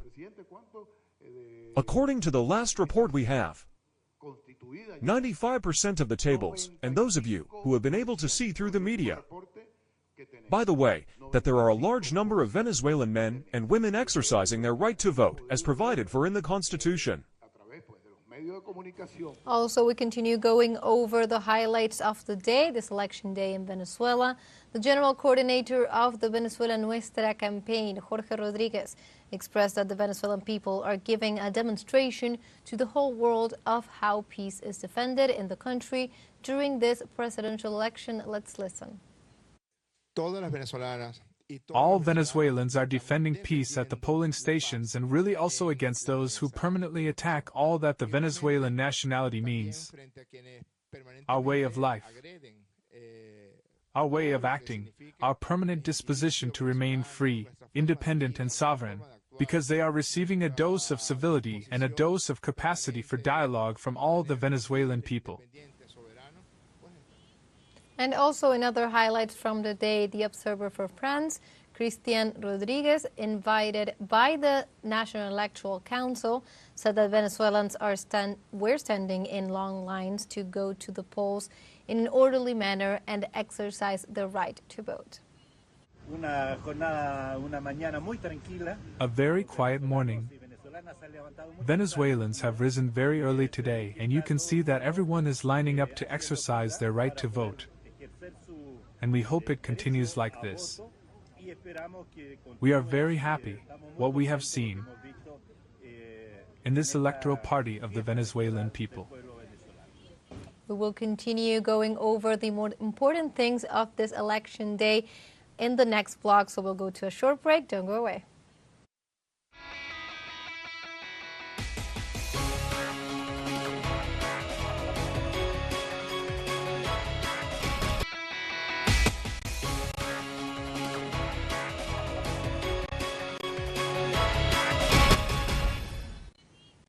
Welcome back to Venezuela Decides 2024 as we continue going over the most important things of this election day. And now we welcome Carlos Garrido, Director of the Miss Western Mark Institute, Philosophy Professor, and also Education Secretary of the U.S. Mark System. So, hello, Carlos, how are you? Hello, how are you doing? Thank you for having me on. How are you doing? So, thank you for joining us on Venezuela Decides, and we wanted to ask you to begin this analysis. What is your read on the relevance of the election process that is going on in Venezuela right now? Well, it's extremely important. As I'm sure the audience knows, Venezuela is set to join BRICS fairly recently, which means having Venezuela be incorporated into this new emerging multipolar world led by Russia, China, Iran, and other key players, saying no to American imperialist unipolarity. And with that joining of BRICS, what will come about in Venezuela is common prosperity, economic growth, and the general improvement of the Venezuelan population. What that is going to produce, of course, is the full solidification of the Socialist Party of Maduro within the Venezuelan society. So the opposition understands very well that this is their last opportunity to regain power, their last opportunity to sell out their country, their homeland, their people, their resources to America and the American imperialist powers who the opposition actually represents. So this is why they are so dangerous. This is why we have seen the calls for violence and terror. They hope to breed fear into the Venezuelan people, but as someone who has been able to see about a dozen or so voting booths today. The Chavistas have been out all day, as compañero Jorge Rodriguez was able to say not too long ago. It's a victory for Maduro as expected. And I think what was on the line today was Venezuelan sovereignty. Is Venezuela going to be able to forge its own path, its own future autonomously, or is it going to sell out its interests, its land to the U.S. and become once again a neo-colony?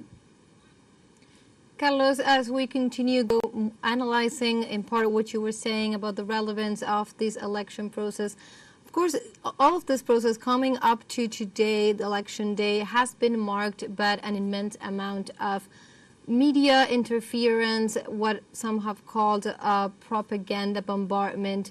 And of course, it comes to call once again the interference of major powers in Venezuelan internal affairs for what Venezuela represents in many aspects, and particularly U.S. interference in what is happening today in Venezuela. We were analyzing earlier today a tweet posted by Kamala Harris, Vice President of the U.S. What is your take on the position that the United States continues to carry towards Venezuela in this moment in time? Well, it's important to understand that Venezuela is a very rich country, a country that's rich in people and that is rich in resources. It's got the second largest oil reserves in the world. And those are oil reserves that American imperial interests, private big monopoly entities, want to regain control of. And because they understand that there is full popularity of the Bolivarian revolution within the Venezuelan people, all they can do is cry around and say fraud, electoral fraud. Well, the reality is that, as American president himself, Jimmy Carter, said, Venezuela has the most democratic system in the world. It's a system that I have been able to see here in my time in Caracas as an American, and I can confirm that what Jimmy Carter said is absolutely true. It is preposterous that the U.S., where only 19% of the American people think that their representatives represent them, has the audacity to sit here and talk about the absence of democracy in Venezuela, to sit here and describe Venezuela as an authoritarian hellhole led by a dictator named Maduro. It turns the world upside down, and that's all that they have. It is important to understand that the opposition is not even acting out of its own volition. They are not representing the Venezuelan people, and they never had. The opposition in Venezuela is essentially puppets of American empire who want to go back to a condition where Venezuelan oil belonged to a small clique of Western multinational corporations that got rich off of stealing the resources of the Venezuelan people. And now, moving forward, we were talking about the interference and the reasons behind this interference. And of course, one of the things has to do with the wealth that has Venezuela as a country that has, for example, of course, the oil and oil production, and that has been the key element behind a lot of the so-called sanctions or unilateral coercive measures targeting the country. Now, what can we think about what is going to happen from tomorrow onwards in the climate of international interference that is going on? How do you read that movement, that political moment right now? Well, as you mentioned, Kamala Harris made a very ambiguous statement. She said that the U.S. is going to respect whatever the Venezuelan people democratically will. The problem with that, of course, is that the Venezuelan people have consistently, election after election, willed to continue the Bolivarian revolution, and the results are just completely tossed out, first by the opposition candidates within Venezuela, who have been also proclaiming that their treacherous traitor candidate was the one that actually won, and then, of course, by the U.S. itself, that rejects unfoundedly, with absolutely no evidence, the results of Venezuelan election. There's absolutely no evidence to any of the claims that the U.S. has previously made. So I think that there's little weight and way too much ambiguity in Kamala Harris's statement, and it opens the door so that as people are celebrating this great Chavista win, the far-right fascistic forces of the opposition come out and do what they've been promising for weeks, which is a bloodbath. They have been promising to terrorize the Venezuelan people, their own brothers and sisters.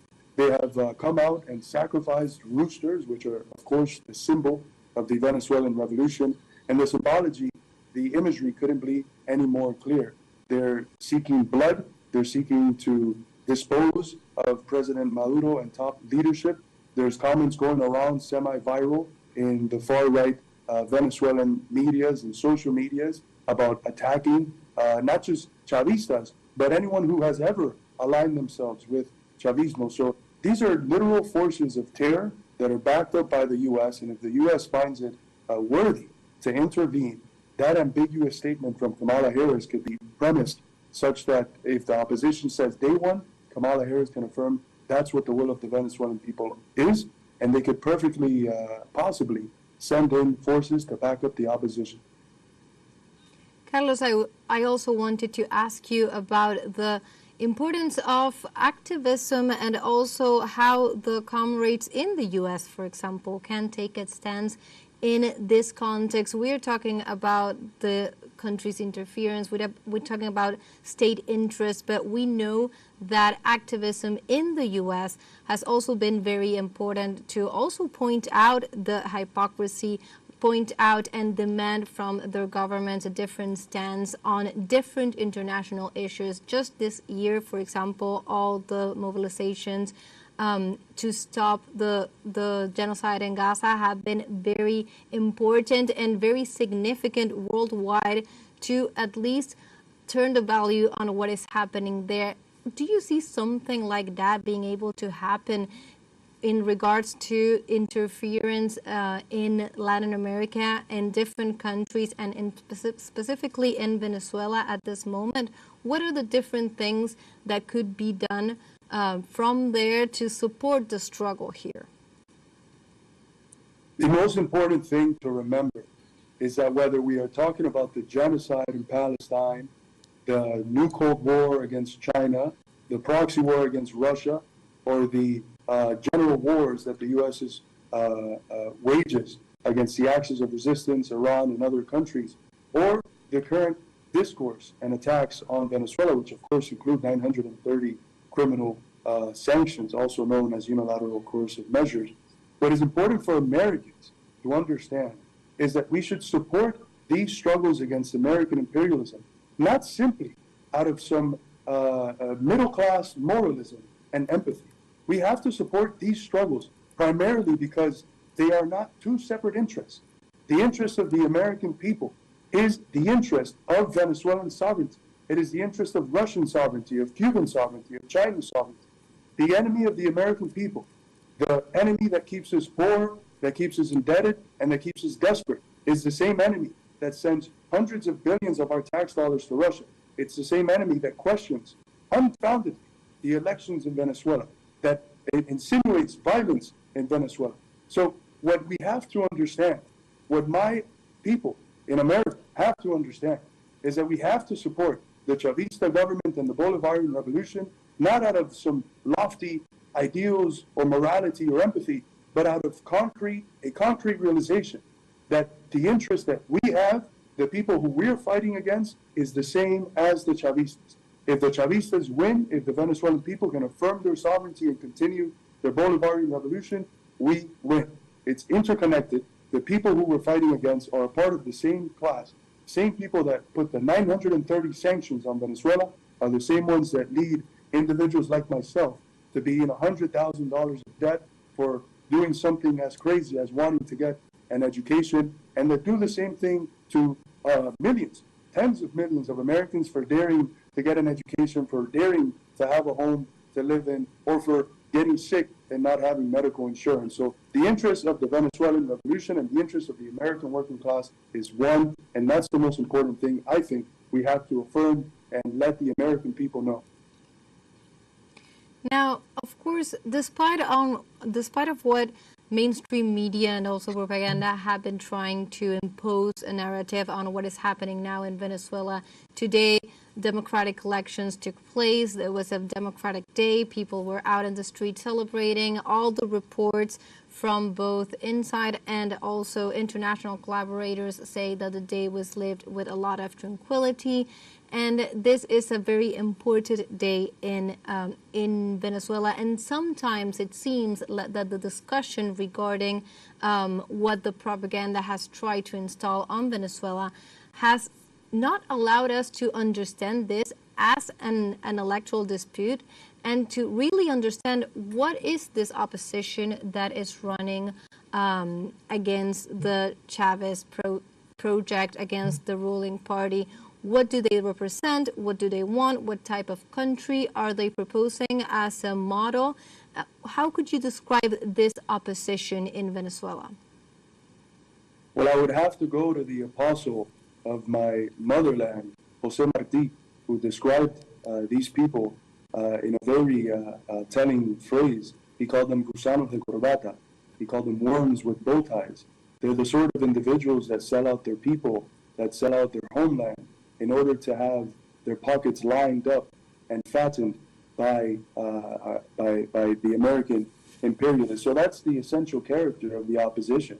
And this is why what we have to affirm is that what's at stake is not just the continuation of the Bolivarian process, but it's Venezuela itself. Because Venezuela's existence as an autonomous sovereign entity is intimately tied to the Bolivarian process. If the Bolivarian process falls, which I can assure you it will not.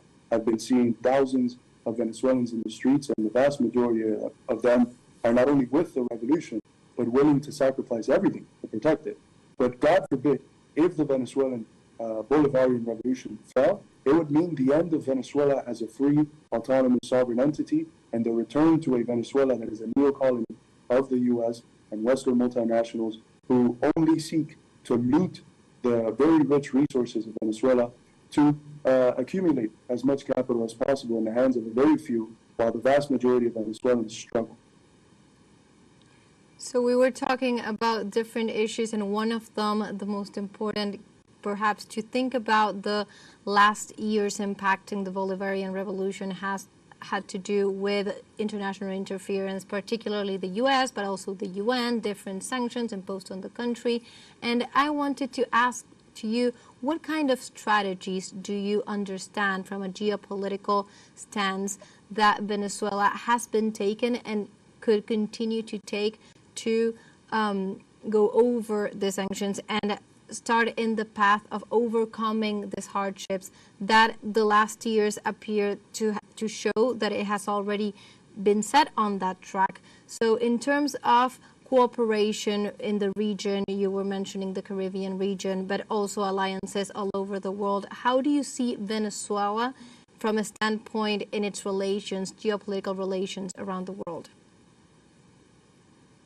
Well, the continual process of Venezuelan sovereignty and revolution, I think it's tied, as it is with Cuba, as it is with Nicaragua, as it is with Iran, to BRICS, because what BRICS represents is the skeleton, the basis, the foundation for a new world, a world where international relations have been revolutionized in terms of the logic that animates them, from unilateral imposition of America's will on other countries to what the Chinese like to call win-win relations. So I think it is evident, and this is why the opposition is so particularly dangerous this time around, that with Venezuela's inclusion into BRICS, we're only going to see an intensified version of what we've seen with its very close relationships with Iran, which is what has allowed Venezuela since 2019 to weather the storm, a storm where 99% of the earnings they were making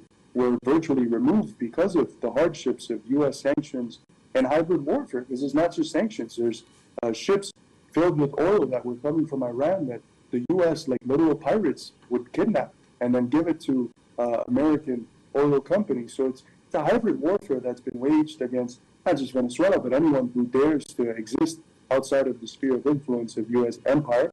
And just like the relations with Iran have been the basis of Venezuela's economic improvement over the last 5 years, with the Shanghai Cooperation Corporation, the Eurasian Economic Union, and all these other international institutions founded on a belief in multipolarity, a belief in bilateral relations that are mutually beneficial. Venezuela's incorporation into this new world that is developing is going to be the basis of its ability to defend itself from the attacks coming from the U.S. empire. And Carlos, also to continue our analysis, I wanted to ask you from a productive standpoint, how do you analyze all the record that Venezuela has made during the last years? How do you see this current economic situation from Venezuela, and also the possibility of the country from moving on from those hardships, from those sanctions, with the cooperation that you were just mentioning? Well, I think that one of the most impressive things, and it's something I heard I'm sorry, Carlos, I need to interrupt you. I'm so sorry. We're going live with Diosdado Cabello that is giving some statements in Venezuela. We'll be right back to you, but now we go live to Caracas. Thank you. A campaign which has been admirable. Brother President Nicolas Maduro turned all over Venezuela, more than 300 populations, cities, villages visited. He was alongside the people. A very beautiful tour where love samples and companion the proposal of the Venezuelan Revolution were present, and everything was to be evaluated today on July 28th. Today, July 28th. Our people was fulfilling this duty, voted, and now is waiting in calm, as it should be, the result of the National Electoral Council. Now, in calm, what does this mean? It's a calm, but with joy. It's calmness with enthusiasm, without bitterness, without calling into violence, without calling to the guarimbas. And we know about this. We know the adversary that set up the plan and start chanting fraud 3 months ago. Everything inside of a script. They start to chant the fraud. They start to make an international campaign through the social media. Everything from the same people that before were saying that they were not going to elections and now they are going. We know them. They start saying that they weren't being recognized in the result of the National Electoral Council. That's why we're going to wait it, because that was the behavior of a revolutionary from a citizen that is going to some elections, and the result that the referee exposed, we're going to accept that. We don't have any issues with that. They said, and they sent to the world that they had their own system, a polling system. The elections didn't make it. The State Department or submitted was made by the National Electoral Council, which is the one who gives the results. And now they are trying right now, while we're here together and calm, waiting for the results, trying to subvert the order in some places, but they won't be able to, because these people voted for peace, tranquility, serenity, peace, and independency.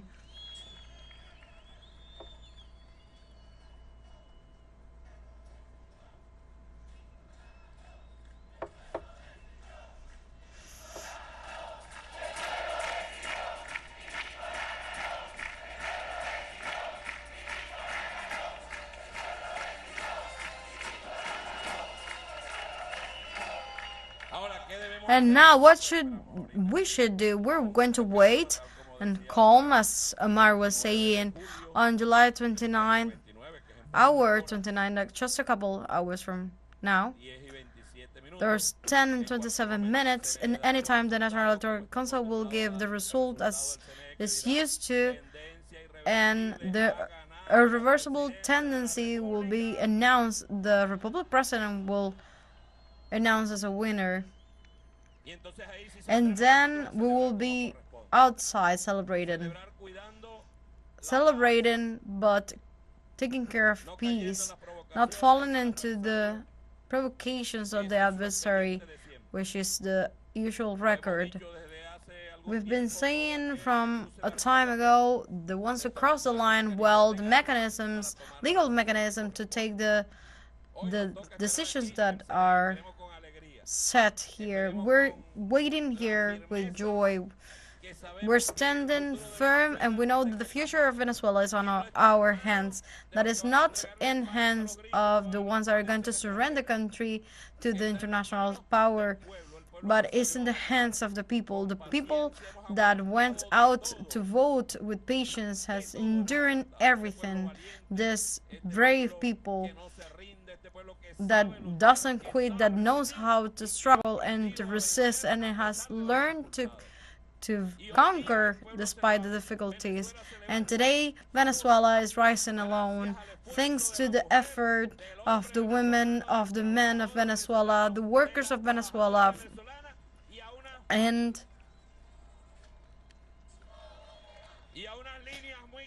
thanks to a very clear lines that dictates the national executive to rule the country, to rule with the people, alongside the people, for the people, in a way that we won't fall in the provocations. For us, July 28th is a celebration day, a joyful day. It's a day of music, it's a day of celebration in peace. The victory of who? The victory of our people. today, with the victory of peace is winning, Chavez is winning, the homeland is winning, the stability of the country is winning, the progress is winning, the quality among the Venezuelans, the prosperity for all of us. Good times are ahead for Venezuela. Good times are coming. And we're going to celebrate with music, of course.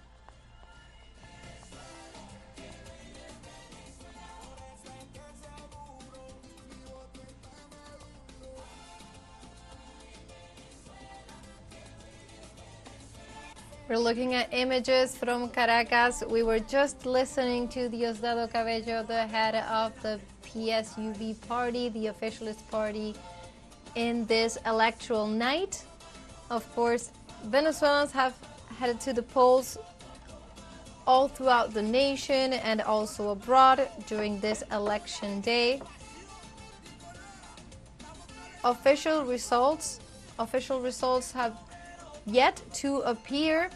These are only going to be announced by the electoral authority, by the National Electoral Council. That is the only authority that is going to give out official results, and this is only going to happen once that an irreversible tendency is shown in results. This, of course, is part of the democratic process in Venezuela. This intends to bring calm and peace to the population and avoid any kind of speculation.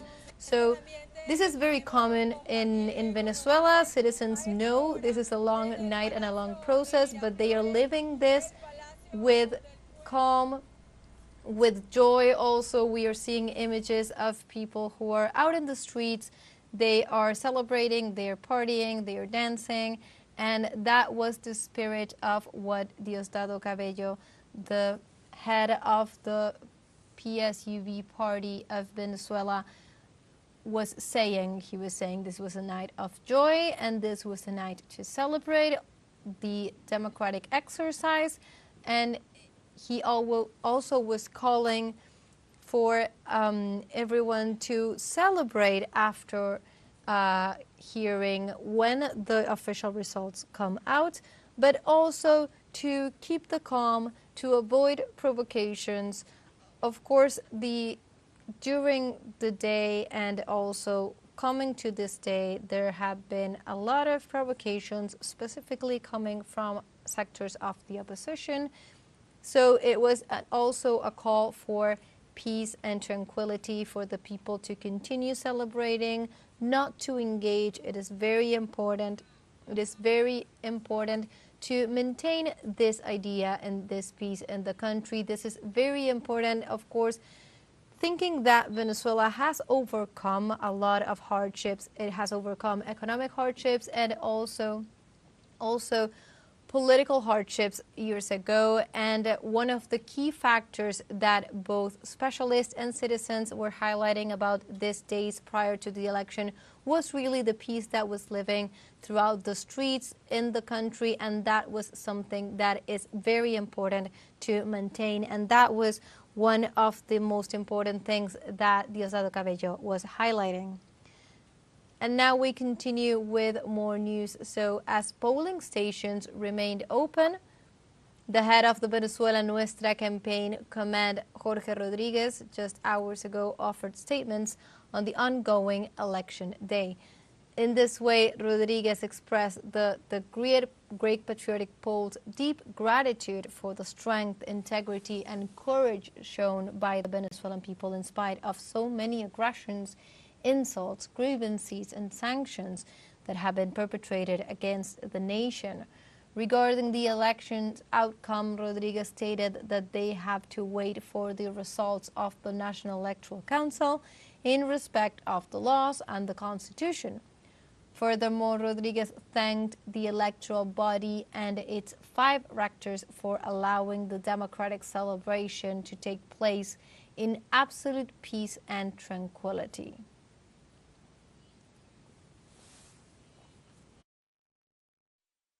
Citizens residing in various countries around the world are exercising their right to vote, during the day in the framework of the presidential elections that were held today, Sunday, July 28th. In Colombia, despite the rain, more than 7,000 Venezuelans registered to vote in this Sunday's presidential elections. They have been going to the polling stations since early in the morning. The authorities have set up 6 voting places in different cities so that Venezuelan residents in the country can vote. Likewise, Venezuelan residents in Syria traveled from the various provinces of the country to the capital Damascus to go to the diplomatic headquarters of Venezuela, where they exercised their right to vote. According to the authorities, a large turnout is reported for this election. Meanwhile, in Australia, Spain and France, Venezuelan citizens eligible to vote in those countries exercise their right to vote to elect their president for the next 6 years. Likewise, in Russia, Venezuelan citizens went to exercise their right at the Venezuelan diplomatic headquarters, located in the capital city of Moscow. Venezuelans abroad vote manually as opposed to voters in Venezuela who use an electronic ballot.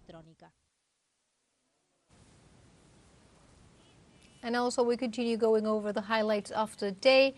The Vice President of International Affairs of the PSUV, Rander Peña, denounced the threats of Javier Milei's government as it called to invade the Venezuelan embassy in Argentina. From the Bolivarian diplomatic headquarters, Peña denounced Milei's government incitement to hatred and violence, particularly from the Minister of Security of Argentina, Patricia Bullrich, and Foreign Minister Diana Mondino, which have resulted in a siege of the Venezuelan embassy in Buenos Aires by the opposition and extreme right-wing demonstrators.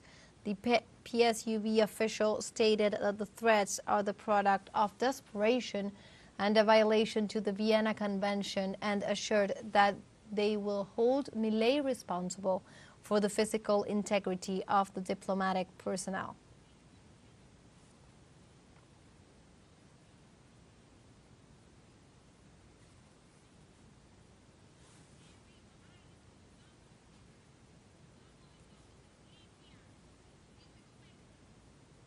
And now we continue to watch images of what is happening right now, what has been happening during the last hours in Venezuela. We're looking at images from Caracas.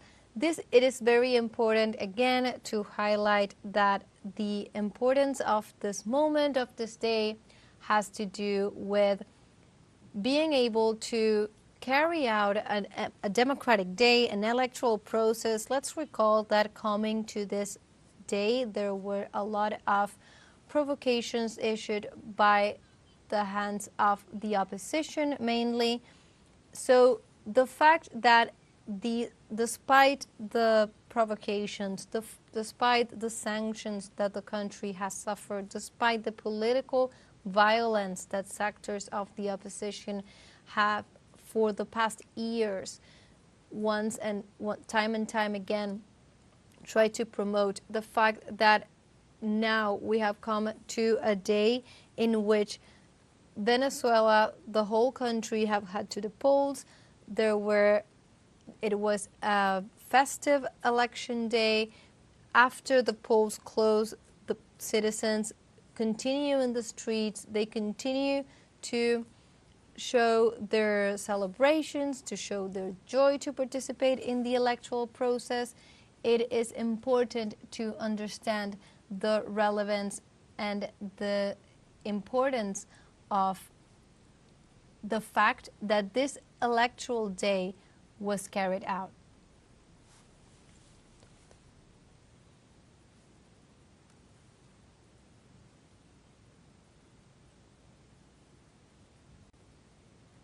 So now we're looking at more images from Venezuela. Now let's recall that the polls have closed now, even though, of course, polling stations all along the country do not close their doors until the last person that is registered and ready to vote at that station has issued their poll. their vote. But now tables have closed, and this is the period in which the National Electoral Council is set to analyze all the results, go over and go on into the vote counting process, and the only results that will be known will be issued by the National Electoral Council. That is the only authority that is allowed to, in the whole political sphere and the country, allowed to issue and publish official data. This will not be done, and this is a characteristic of the democratic system in Venezuela. This will not be done until there is an irreversible trend to avoid any speculation. So that is what Venezuelans are waiting for, and they are doing so in the streets, they are doing so celebrating, they are doing so in peace also. And Venezuela's election, let's keep in mind, are a single round process won by plurality.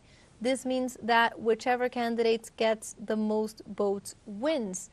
This is different than of many other systems. So this means that in Venezuela there is no second round, and the political contest has to do with just whoever gets the largest amount of votes. So there's no minimum percentage, there's no minimum difference, just the candidate who gets the largest amount of votes wins the election, and that is what will define the electoral contest today.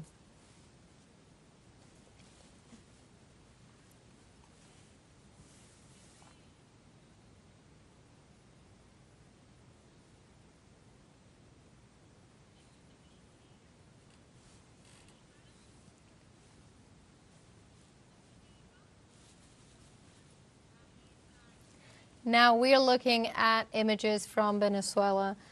The people are out on the streets, they continue to celebrate. These are the images that are important to keep in mind right now. Let's recall that a lot of interference, a lot of media have been highlighting different aspects of the Venezuelan political sphere, and it has been really a struggle to focus on the political battle and the democratic element of this day. There was a lot of media propaganda that targeted the Venezuelan process and makes it difficult to really follow and also give a correct account of what is happening in the country to the international audience. So these images that show the people celebrating in the streets really give an account of what is happening there in the world.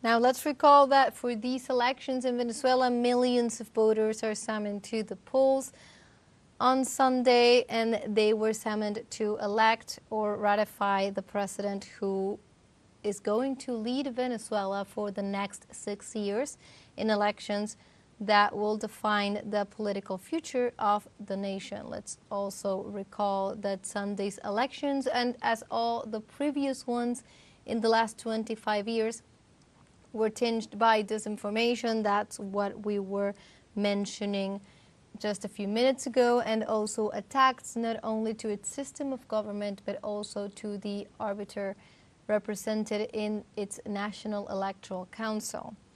So for this election in particular, 10 were the candidates aspiring to occupy the presidential chair in the Miraflores Palace, that is the government house.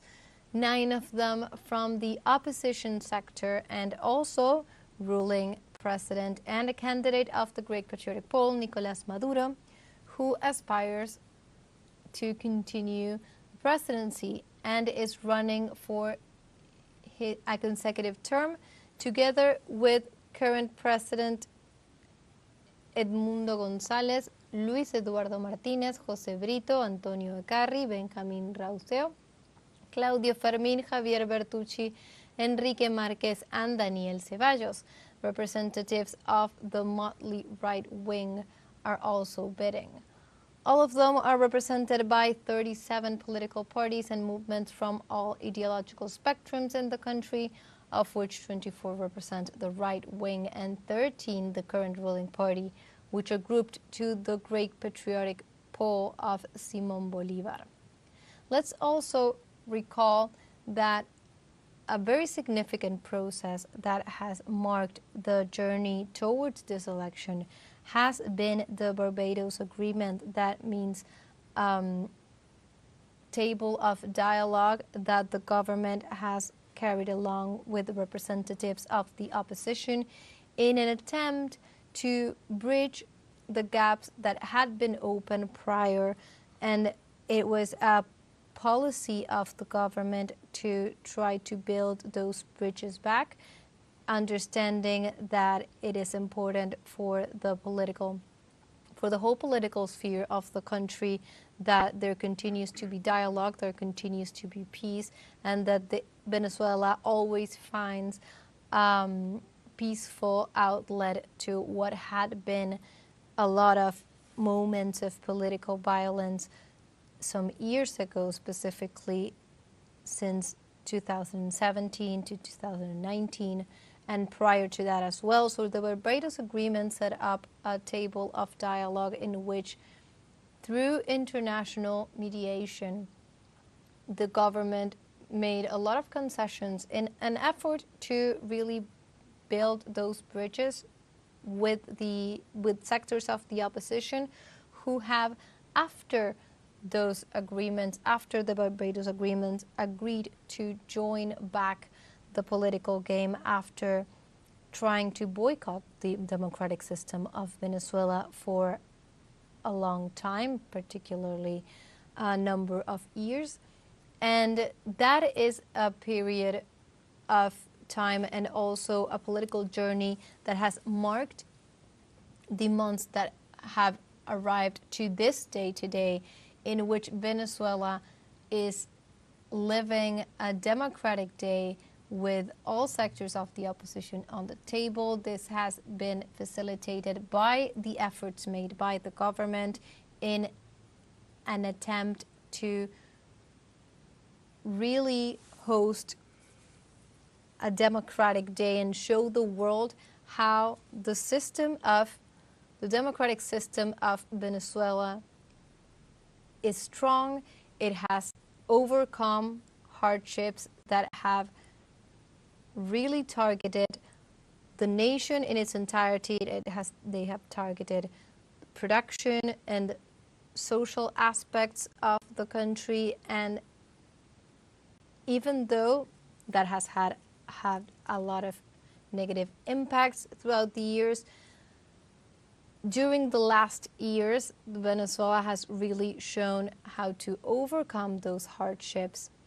And after a series of attempts made by the opposition, Venezuela still stands strong, and the democracy in the country still stands strong, as we have witnessed today with all sectors of the opposition in the table, and what citizens are waiting right now, as they would in any other democratic process, are the final results from the democratic struggle that has happened in Venezuela, as it happened in any other country around the world.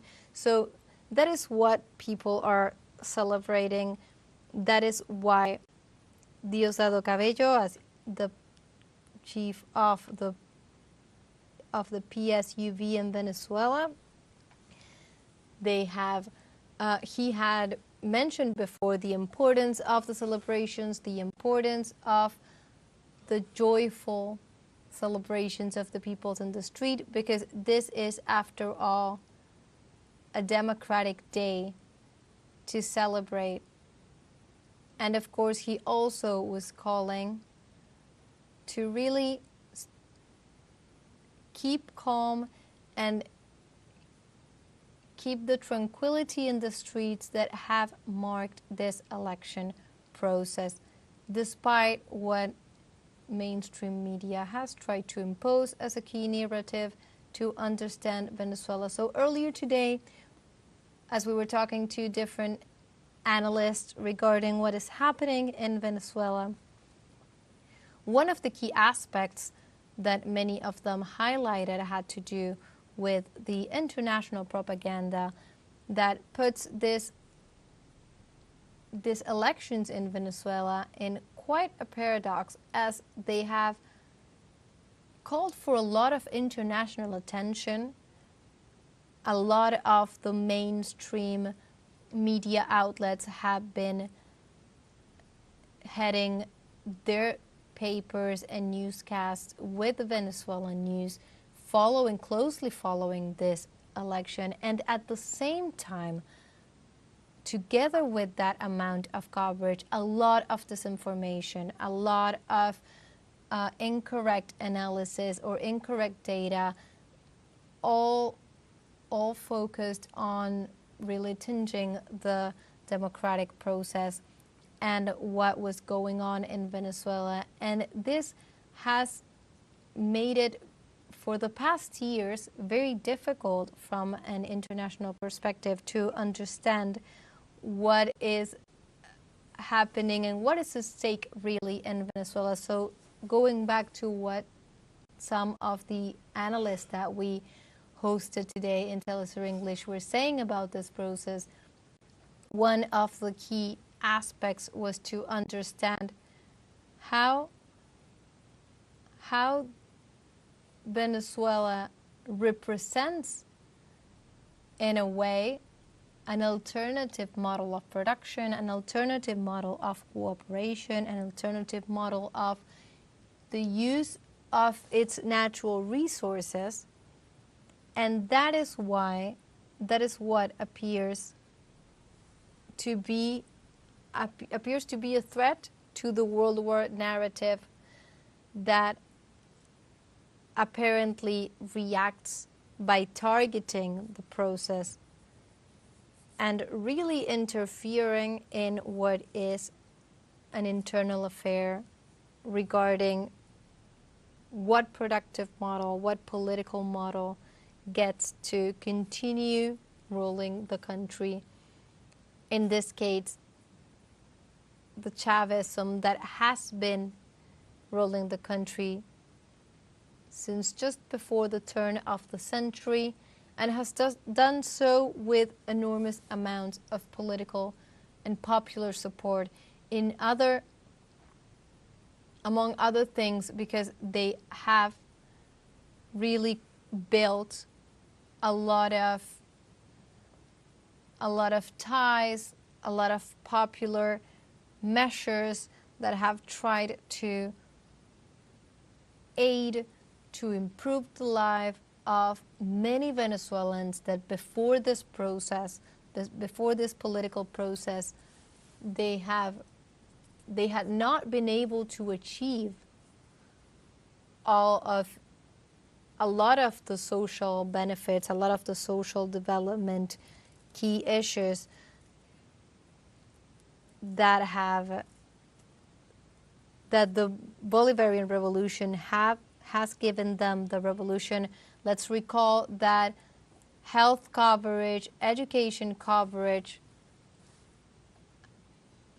a lot of these social benefits have been granted by the Bolivarian Revolution to especially the most vulnerable sectors of society, of the Venezuelan society. And we're talking about lower income classes. We're also talking in huge proportions the wide support that the Venezuelan Chavism has from people outside the cities, so people living in the country, in the farthest parts of the country.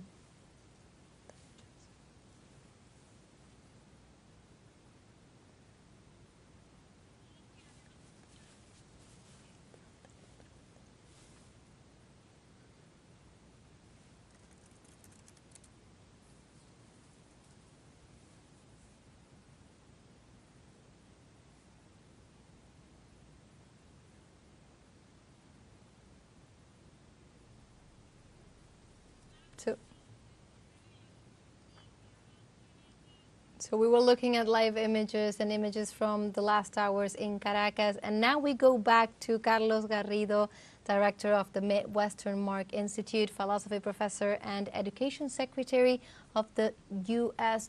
Secretary of Education of the Communist Party. Hello, Carlos, can you hear us again? I'm sorry for the interruption. We were going live with different statements. Of course, this election day has us going back and forth with the latest news from Venezuela. But before we interrupted our talk, we were talking about the relevance of this day and also the importance for the world. We were talking about Venezuela and its role in the regional cooperation. So just to sum up what we've been talking before, what do you think is the relevance of today for the region? Well, it's a general victory, not just for those forces in the region which are actually sovereign, so the forces that are not controlled by puppets of the American government, but it's also a win for the up-and-coming, embryonic, but still very much developing multipolar world itself. It's a win that I'm sure will be celebrated in Iran. It's a win that I'm sure will be celebrated in Russia, in China. I got to speak with delegates from Russia and from China, and they are very much conscious of the importance of Venezuela in this up-and-coming multipolar world. So the victory of the Bolivarian Revolution today is something that has impacts well beyond just Venezuela, well beyond the Patria Grande, this region that Venezuela is incorporated in the Western Hemisphere. It has influences for the whole world. It's a monumental victory for the forces of multipolarity and against the forces of imperialism, which are showing more and more their decrepit character. So you were talking about the reactions that are coming from other parts of the world. Of course, you were mentioning, for example, comrades in Russia following this election. How do you think that activism from all around the world are looking at what is happening in Venezuela, also looking at how different main international powers such as the US and the European Union, for example, are reacting to the democratic process in Venezuela, and what that can mean for other countries in the global south, for example. Whatever happens to Venezuela, is that a call of attention for the rest of the world? It absolutely is. This victory in Venezuela is something that, as I mentioned, will be celebrated by all free people around the world. And look, we have to be honest with ourselves. The situation in Venezuela provides a lot of hope for a lot of people, and even I would so dare say that if we do our job correctly in the U.S., it will come a time where this is a victory that could be celebrated by the vast majority of the American people, because fundamentally the interests that Venezuela is fighting against are the same interests that keep us miserable at home. And I would venture as far as to say, given the fact that recent polls show that only 11% of the American people trust what the legacy media, what the mainstream media says, I would say that a whole lot of them are probably skeptical about how the U.S. media is describing this election, which of course is the same narrative that it always uses, because the opposition that they fund can't win, because they can't win the people on a platform of returning to being a neo-colony.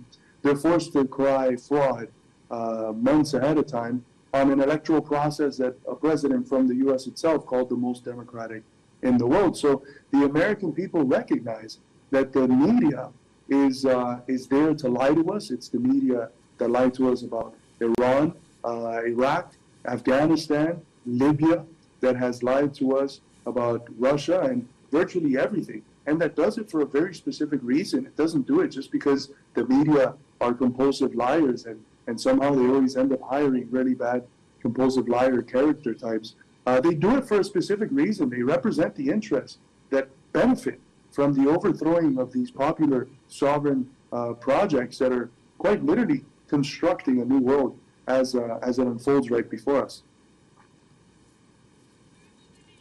And now, in the face of what you were saying regarding a lot of disbelief of the media, for example, and also that would be a sign that, well, many people are more and more aware that these are actually like confronting narratives, and there is a struggle going on there on how we tell our world and our struggles. What do you think is the role that alternative media, global south media, left media needs to play in this role, in this struggle? What does that media need to do to overcome that mainstream narrative? Well, it's essential. In order for the system of those who put the accumulation of capital as supreme, in order for that system to survive, it needs to reproduce itself at the level of ideas. It needs these ideological institutions like the media, education, etc., that can convince people who have a fundamentally adverse and antagonistic interest to the ruling order that they should accept the ruling order. The only way to challenge the lies that are systematically pumped out by these institutions is to create alternative people's institutions. Institutions like teleSUR, institutions like Midwestern Marks, which I work as a director for. And I think, to get to something quite concrete, if we look at American Twitter, what's been trending in American Twitter, Venezuela's been at the top, the Venezuelan elections. And it's quite literally mixed in terms of opinion. You have people like Elon Musk, of course, who applauded the coup in 2019 in Bolivia and said, we'll coup who we want. I wonder if the lithium that is in Bolivia's ground had anything to do with it. But you had people like Elon Musk promoting a candidate like Machado that literally asked for the Zionist entity, the entity carrying out a horrendous genocide against the Palestinian people, to invade Venezuela. Musk endorses her and says that the future of Venezuela is with her. A few other far-right forces are promoted, a lot of them through bot farms. And this isn't a conspiracy theory. There's literal bot farms that are essential in getting things trending. And when they begin to trend, what you have is a changing of how things are seen. And the era that we live in, people come to pass judgments on the basis of how things are seen as being seen. If they go see a video and all the comments are negative, that's going to affect their perception of that video. It's a form of second-order observation. So you have on one side all of these people supporting the opposition, probably boosted quite a bit by bots. And then on the other side, you have my colleague who's here with me in Caracas, Venezuela, Jackson Hinkle, who's a communist, anti-imperialist media personality and journalist, a member of our party, and who's been the most viral person on Twitter, getting the message out. Our party, Twitter, the American Communist Party, has been able to also get messages out. And right now, it seems like there's really 2 or 3 creators that are getting the pro-Maduro narrative, which is the true narrative, out. And then the vast majority of the other people like Musk and far right-wingers who are spreading lies. And so that battle is essential.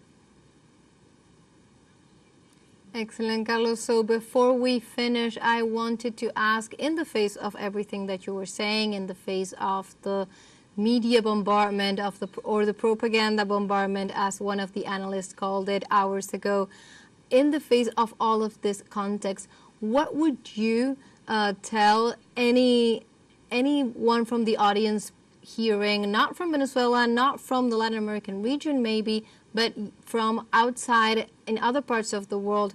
What would you tell them about Venezuela? What do we need to keep in mind to understand what is really happening today in the South American nation and what is at stake there?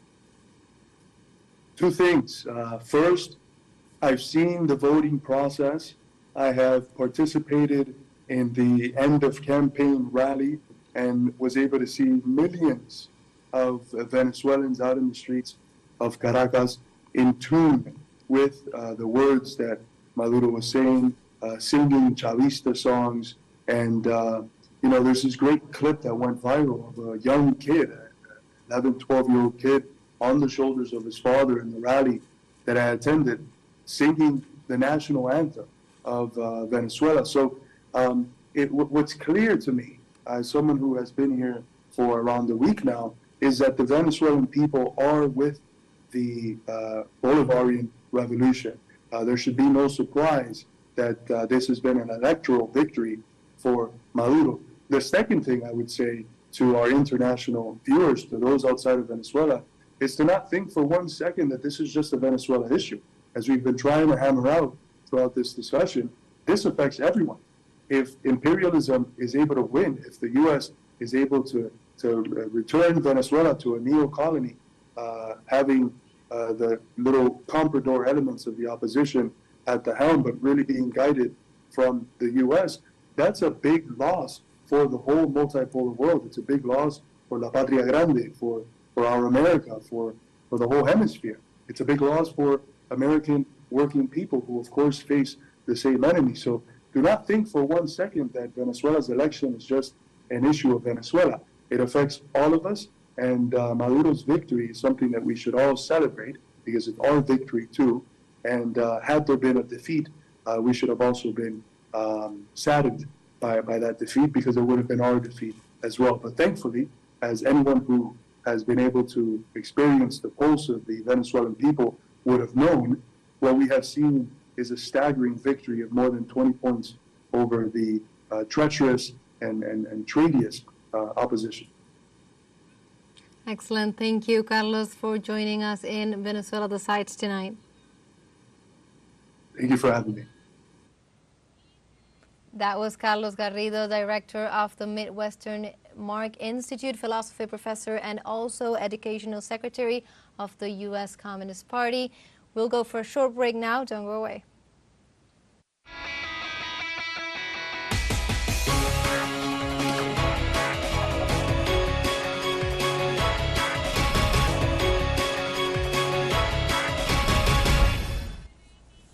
Welcome back once again to Venezuela Decides 2024. And in this case, we welcome once again our special envoy, Yunus Soner from Caracas. Yunus, can you hear us? It's a pleasure to have you with us again. Tell us where you are, what's going on over there. Thank you. Good evening from Caracas. It's a pleasure to be here again. And right now, I'm very close to the presidential palace, the Palacio Miraflores, where people are have started to gather, to come together after the Jorge Rodriguez, the chief of campaign of Nicolas Maduro, had stated in a press conference that once the National Electoral Council announces the results, he said, you know where we'll come together and you know who will be there. So right now I have one of these persons on my side, and let's ask her why she's here. Buenas noches. ¿Cómo se llama usted? What's your name? Hi, my name is Betsabe Carrasquel. Why are you here? Because I love my country, and because of the love to my country, I defend this vision that it was told us by our commander, who was Rafael Chavez Frias, but before that was Simón Bolívar, and way before that, Jesus Christ. And that's why I'm here for, defending my country, defending my homeland with love and with a lot of vision for our children and teenagers. What are you seeing? What is the threat that you see for the country? What is the concrete threat that you're defending the country from? Today, one more time, the people went out to exercise their right to vote. A right that we have thanks to the liberators, because Venezuela is the homeland of liberators, women and men that understand the times. Venezuela threatened for those that they have hatred in their hearts. Venezuela is threatened by the ones that don't understand that this country is the country that is the most beautiful, most prosperous and rich in the world. And with these elections, and today in the balcony of the people, we are the Venezuelans with a conviction and with love to the homeland. Thank you. So she said briefly that she's defending her country against hatred. And we see in the background here, if the cameraman follows me, there's a bright light here, and the presidential palace is over there. Here people are already gathering and interview partner here. Buenas noches. Buenas noches. Estamos en vivo. Su nombre, por favor. Mi nombre es José Luis Trujillo Martínez. ¿Por qué está usted aquí? En este momento me encuentro Why are aquí you frente here? al Palacio Miraflores. Today, porque now la we're ultraderecha here in the está Miraflores amenazando Palace al because of the poder, está ultra-right. amenazando al It presidente threatens the Nicolás power Maduro. and it threatens Hoy the se president dieron unas Nicolás elecciones Maduro. democráticamente Today, in these democratic y eso elections, demuestra and que ellos saben were que held, han and that perdido, proves that they know that they're a lost, través de las redes and planeando they're de que van a venir in para the social Miraflores. networks and generating that they're going to come Como for the defendemos a Chávez, Miraflores estamos Palace, defendiendo a but we Nicolás defend Maduro. Aquí estamos Chavez, we entre defend todos Nicolás cuidando el Maduro, and we're poder. here in the center of power taking care of it. And if the National Electoral Council declares that the opposition won, what would you do? Well, if the National Electoral Council give this declaration, us as revolutionaries, we will respect it because President Chavez told us to respect the result. And that doesn't mean that the revolution will end. Quite the opposite, will be threatened because sometimes are fallen and sometimes you go up. Thank you very much. He's very sure that Nicolás Maduro has won the victory. But I asked him what he would do if the National Electoral Council declared the opposition candidate, a winner. He said, we would respect that. This is what we learned from Hugo Chavez. We would respect that result and we would get stronger even afterwards. But that's an important point. So this is a self-confident position, but it is a position that respects the institutionality here in Venezuela, something which is difficult to say of those oppositional candidates who, ahead of the elections, have rejected to sign the according agreement in front of the National Election Council. Once again, Yunus, it's great hearing from you. It's great knowing what is happening now in the streets of Caracas, and also all the important key elements that you were saying and highlighting with the guests there in the streets, and how important it is to understand the celebration that is taking place in the streets, the celebration of democracy, the willingness and the knowing that everyone there in the streets is waiting for the results and the announcement of the National Electoral Council, and of course going to respect them, and that is what we are awaiting for. Thank you, Yunus. And also militants all over the Venezuelan and also in this context, militants all over the country have increased their efforts ahead of this election day that is about to take place in defense of the popular conquest that have been solidified since the beginning of the 21st century. Let's see more in the following report. In every area of the national life, the legacy of Hugo Chavez can be felt explicitly. I can't imagine Venezuela if not great. Chavez's legacy dates back to 1999 with the approval of a new constitution that refounded the republic and established the pillars for a new Bolivarian national project. So that the new republic has a new Magna Carta adequate to the new times. I swear it. Once the path for the defense of the national interest and the fight against neoliberalism has been reconstructed, Chavez follows the path of the socialism of the 21st century, where to the actions of the historical struggles of the working class in the 20th century, specific elements of the current Venezuelan and Latin American reality are added, such as a participative and leading democracy, inclusion of diverse sectors, and a mysticism based on ancestral traditions. And Chavez is no longer only me, young girl. You are Chavez too.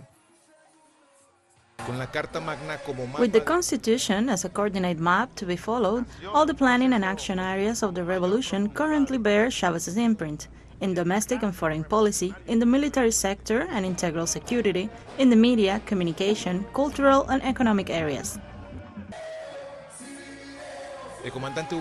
Commander Hugo Chavez gave life to a new notion of homeland that had its birthmark in April 2002, with the defeat of a coup d'etat orchestrated by the oligarchy, now the so-called surnames, and financed by the United States.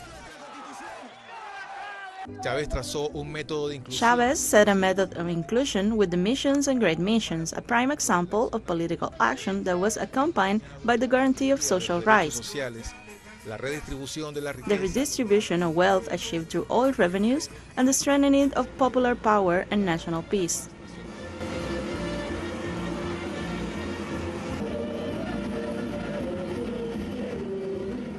And the National Electoral Council of Venezuela congratulated the Venezuelan people for their participation and highlights the smooth progress of the elections. While the voting centers received the thousands of voters who exercised their right to vote, the president of the National Electoral Council, Elvis Amoroso, offered his gratitude to the Venezuelan people for believing in the electoral power and attending the call to vote. He also confirmed the deployment of 100% of the technicians to guarantee the operability of the voting centers, which have been receiving voters since early in the morning. He also highlighted the affluence of voters distributed in the more than 15,797 polling stations installed so far. Moreover, he pointed out that only the National Electoral Council is authorized to issue any result of the election, and he also urged not to echo false information.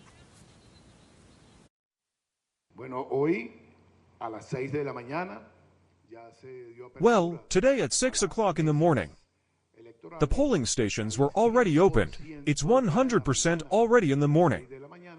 At 6 o'clock in the morning, there were 100% of the technicians in each of the polling stations, and at this moment we have 95% of the polling stations set up.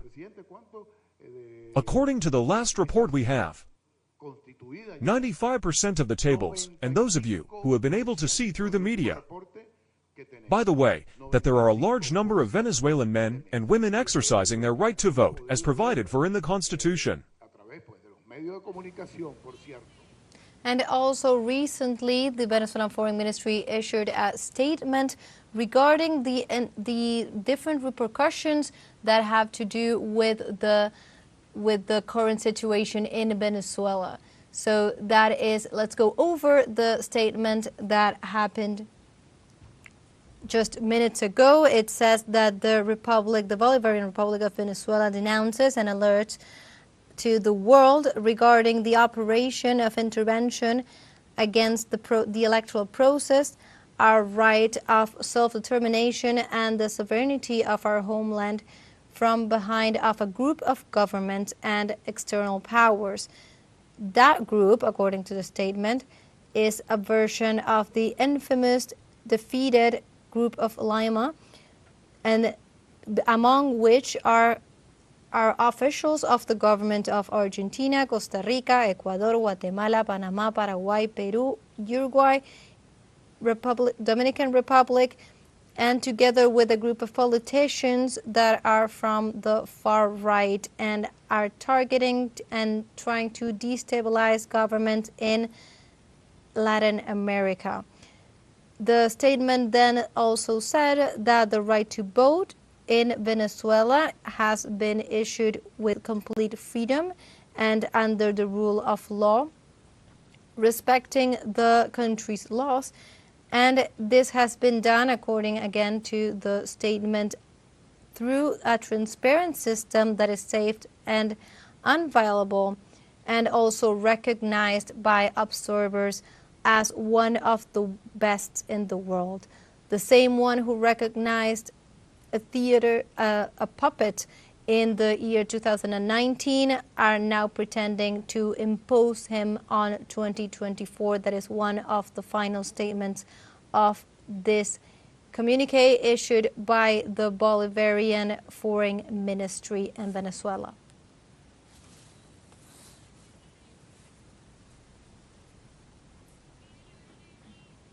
And like this, we finish our special show, Venezuela Decides 2024.